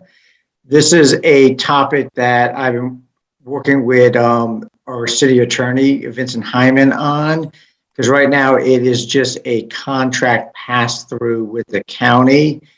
And the way I understand it is they only handle domesticated animals. And in our community, we have concerns with some horses getting out and other activities. So there is a need to put out an RFP as soon as possible to see what other types of services we would have available. Okay, good. That's what I wanted to hear. So we've had a lot of problems, and I'm glad you're up to speed on those concerns. And it was one last question that I had, but it has slipped my mind. So I will revisit at another time. Okay. Thank you, Councilwoman Gums. If it comes back up, feel free to re-enter the queue. Mr. Morris, I have a question about your proposed new staffing model. Can you go back 2 slides? I think it is. Okay. I know that you're increasing the code enforcement team leader. Tell me how that works, because my understanding is right now, you have a code enforcement officer assigned to a certain area. I think it's one that covers, I don't know if it's by district or how you have that broken up. How does that play in to the team lead? What do they do? Do they just supervise, or speak to that a little bit more for me? And then is the admin specialist sending out the written citations on those code cases? Because I don't know, it seems a little heavy, but I could be wrong. Okay. Yes, ma'am, Councilwoman Rao. So the structure and how it is situated now is each of the 12 officers have individual zones throughout the city. So it's loosely based on council districts, but some of them do overlap. What we will be doing going forward is modifying that a bit, and talking with Mr. Toms, and I think this will work out quite a bit better, is by forming those zones around a district. So it will be easier to identify which team lead is over which district. So we'll have more details on how we do that, but it will be easier to understand, I think, to find out what team lead is in what district. And so what the team leader does, the supervisor, is they do supervise, they train, they do case reviews to make sure that the proper ordinances were used. They come in for backup. So if an officer needs assistance on a case, they are there to kind of float that particular area and make sure that everybody has some coverage. And then if there's an overflow of cases, they also write violations and take up casework as well as present. So they do everything that the officers do, and then they supervise as well. And with this new approach, we're going to have them even more, we're likely to give them an actual zone as well, a smaller zone, but actually give them a zone so they will be in the field a little bit more. And they still have quite a bit of paperwork and administrative duties to go along with that. So we can't have them in the field 100% of the time, but just a little bit more to an assigned area. Now, regarding the administrative specialists, having 4 admin specialists, we believe that will increase efficiency, because as it stands now, officers are spending quite a bit of time doing administrative work. And that is, as you mentioned, printing out the notice of violations, putting together the casework, which may consist of 12, 15, 20 pages of different resources that we use on each case. So we will be utilizing the admins a little bit more strategically, and training them to do much of that paperwork and much of that work of compiling the case. And that is what will allow, when I talked about earlier about turning the dial up on being proactive, allowing for the officers to be in the field more in order to increase that proactivity to 50%. So the admins will play a big part in allowing the officers to stay out in the field quite a bit more to get more casework done. I hope this is a department we look at for innovation. I want to make sure we're working smart. I don't know. I still get a lot of calls that come in that, I'll route to the department. So I don't know if it's the size of the zones. So I'm glad that you'll be looking at that.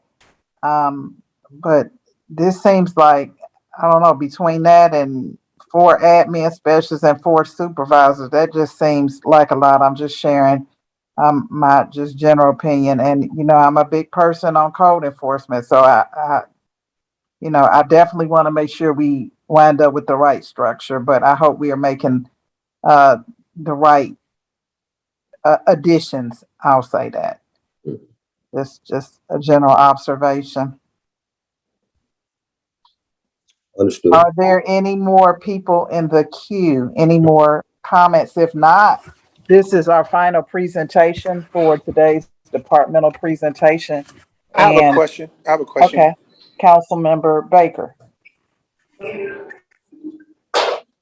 Proceed. Yes, thank you for acknowledging me. I guess my question was similar to that of yours regarding the department becoming too top heavy. I don't know how much of a day an officer may spend directly dealing with calls, but it seems like during that downtime, just like in law enforcement, officers, until they get another call, it seems as if they may be free to do their administrative work.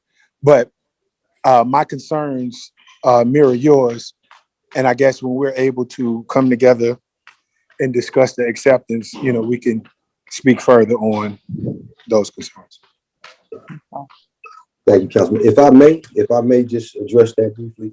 So one of the things that the officers do, so in wearing multiple hats, so because of the administrative paperwork involved, they respond to the complaint or the issue, and then there's quite a bit of investigative work that's done, and there's a lot of court work that's done. So it's pretty packed as far as them being able to handle all of their caseloads. So there is quite a bit that does not allow for them to be proactive. So each case requires a certain amount of time, and that includes the administrative work, which is quite heavy. It's a little bit time consuming to do each individual case. Although reporting it, we can report it and we can put the case together and start it. The follow-ups and the re-inspections and meeting people out there to gain an understanding take quite a bit of time for each individual case, hours per case.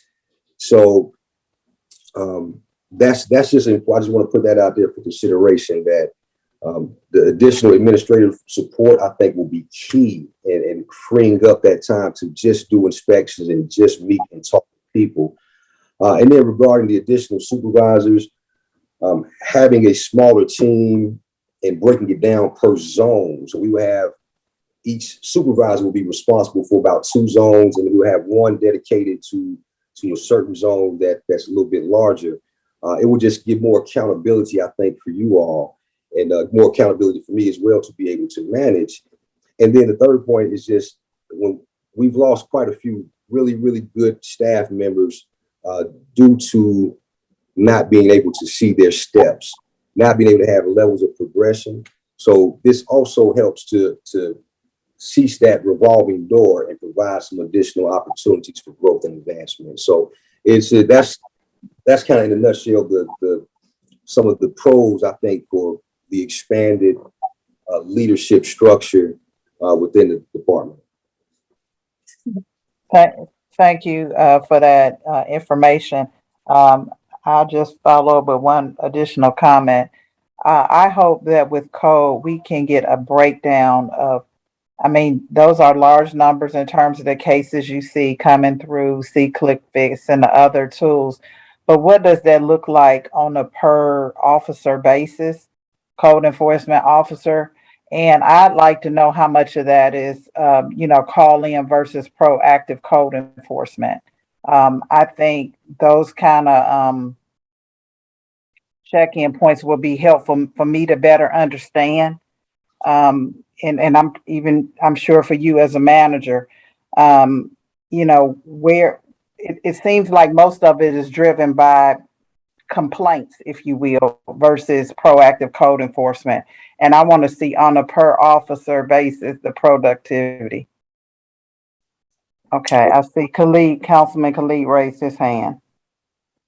Yeah, just really quickly, I alluded to this, but I'm going to be more explicit. I know that we can't cut the grass on blighted properties now because of the way that we wrote, or the way that I wrote, I'll take ownership, the blighted property legislation, that to go and cut grass is a different thing. And so to that end, now that you have become an independent department, if there are things that we need to do legislatively to make your job easier, or if there are just bureaucratic things that are getting in the way, I hope that you will just let us know about other things like that going forward. That's it. Yes, sir. And to that effect, that is in my opinion, that is a rather easy legislative fix in order to allow for yards to be cut without going through the lengthy judicial in-rem process that we go through with the blighted property or nuisance abatement process. So we have made a process that is labor intensive and paperwork intensive. I know that just from dealing with these blighted properties, I know that some of the admin work on the back end is just so labor intensive, ordinances or some other set of ordinances. So if there's a way that we can streamline that process. My last question, I'm going to ask you a courageous question. We have a code enforcement board and and then cases that go to code enforcement court. And I don't know if Court Administrator Jones is on, but do you have any recommendations at this time? And it's fine if you don't yet, but do we need to keep both of those? Do they work well? What are your thoughts? Because my understanding is that the cases that go through code enforcement board, though the board often levies much higher fines, we can't ever collect on them until the house go on liens. Whereas when we find people in court, they can be on a payment plan and start making plans immediately just because court and the boards are set up differently. Great question. I would like to do a workshop at some point to just kind of go over the differences. So that is partially, in large part, correct. But of the 1,500 cases or so, I forget the number, so 80% of them are code board. So we do 80 cases a month. That's about 960 a year in code board, and we do about 20 cases a month. That's about 240 a year in municipal. If we shifted those 960 cases from code board to municipal, it would overload and blow up the system overnight. They could not handle that volume. They want to, and I think the solicitor and the administrator would strongly back me up on that. Now, regarding the process, when we go to code board, we are able to collect fines on the scene. So for those that show up, they are issued fines right there on the spot. We were just in code board before I got on this meeting. So we issue fines right there on the spot, just as we do in municipal. When the liens are levied, the difference is we're able to place liens on properties when we have an abandoned structure or a negligent landlord that doesn't show up. We're able to go ahead and just issue a maximum lien on a property through code board. But other than that, the processes mirror almost identically as far as the fines. They mirror the municipal process. So in my opinion, humble opinion, we need both desperately. They both serve their purpose. And when properties become severe enough to go to municipal, if we can't get them into compliance, or they are specific, or they're health and safety related, then we'll go straight to municipal. So it's great to have both tools in our arsenal. Awesome. Thank you. Thank you. Well, thank all of you and the entire staff for your department presentations. It's 2:30 and we've finished early. I'd like to entertain a motion to adjourn. I will make a motion to adjourn. Do I have a second? Second. Call for the vote, clerk? It's motion to adjourn.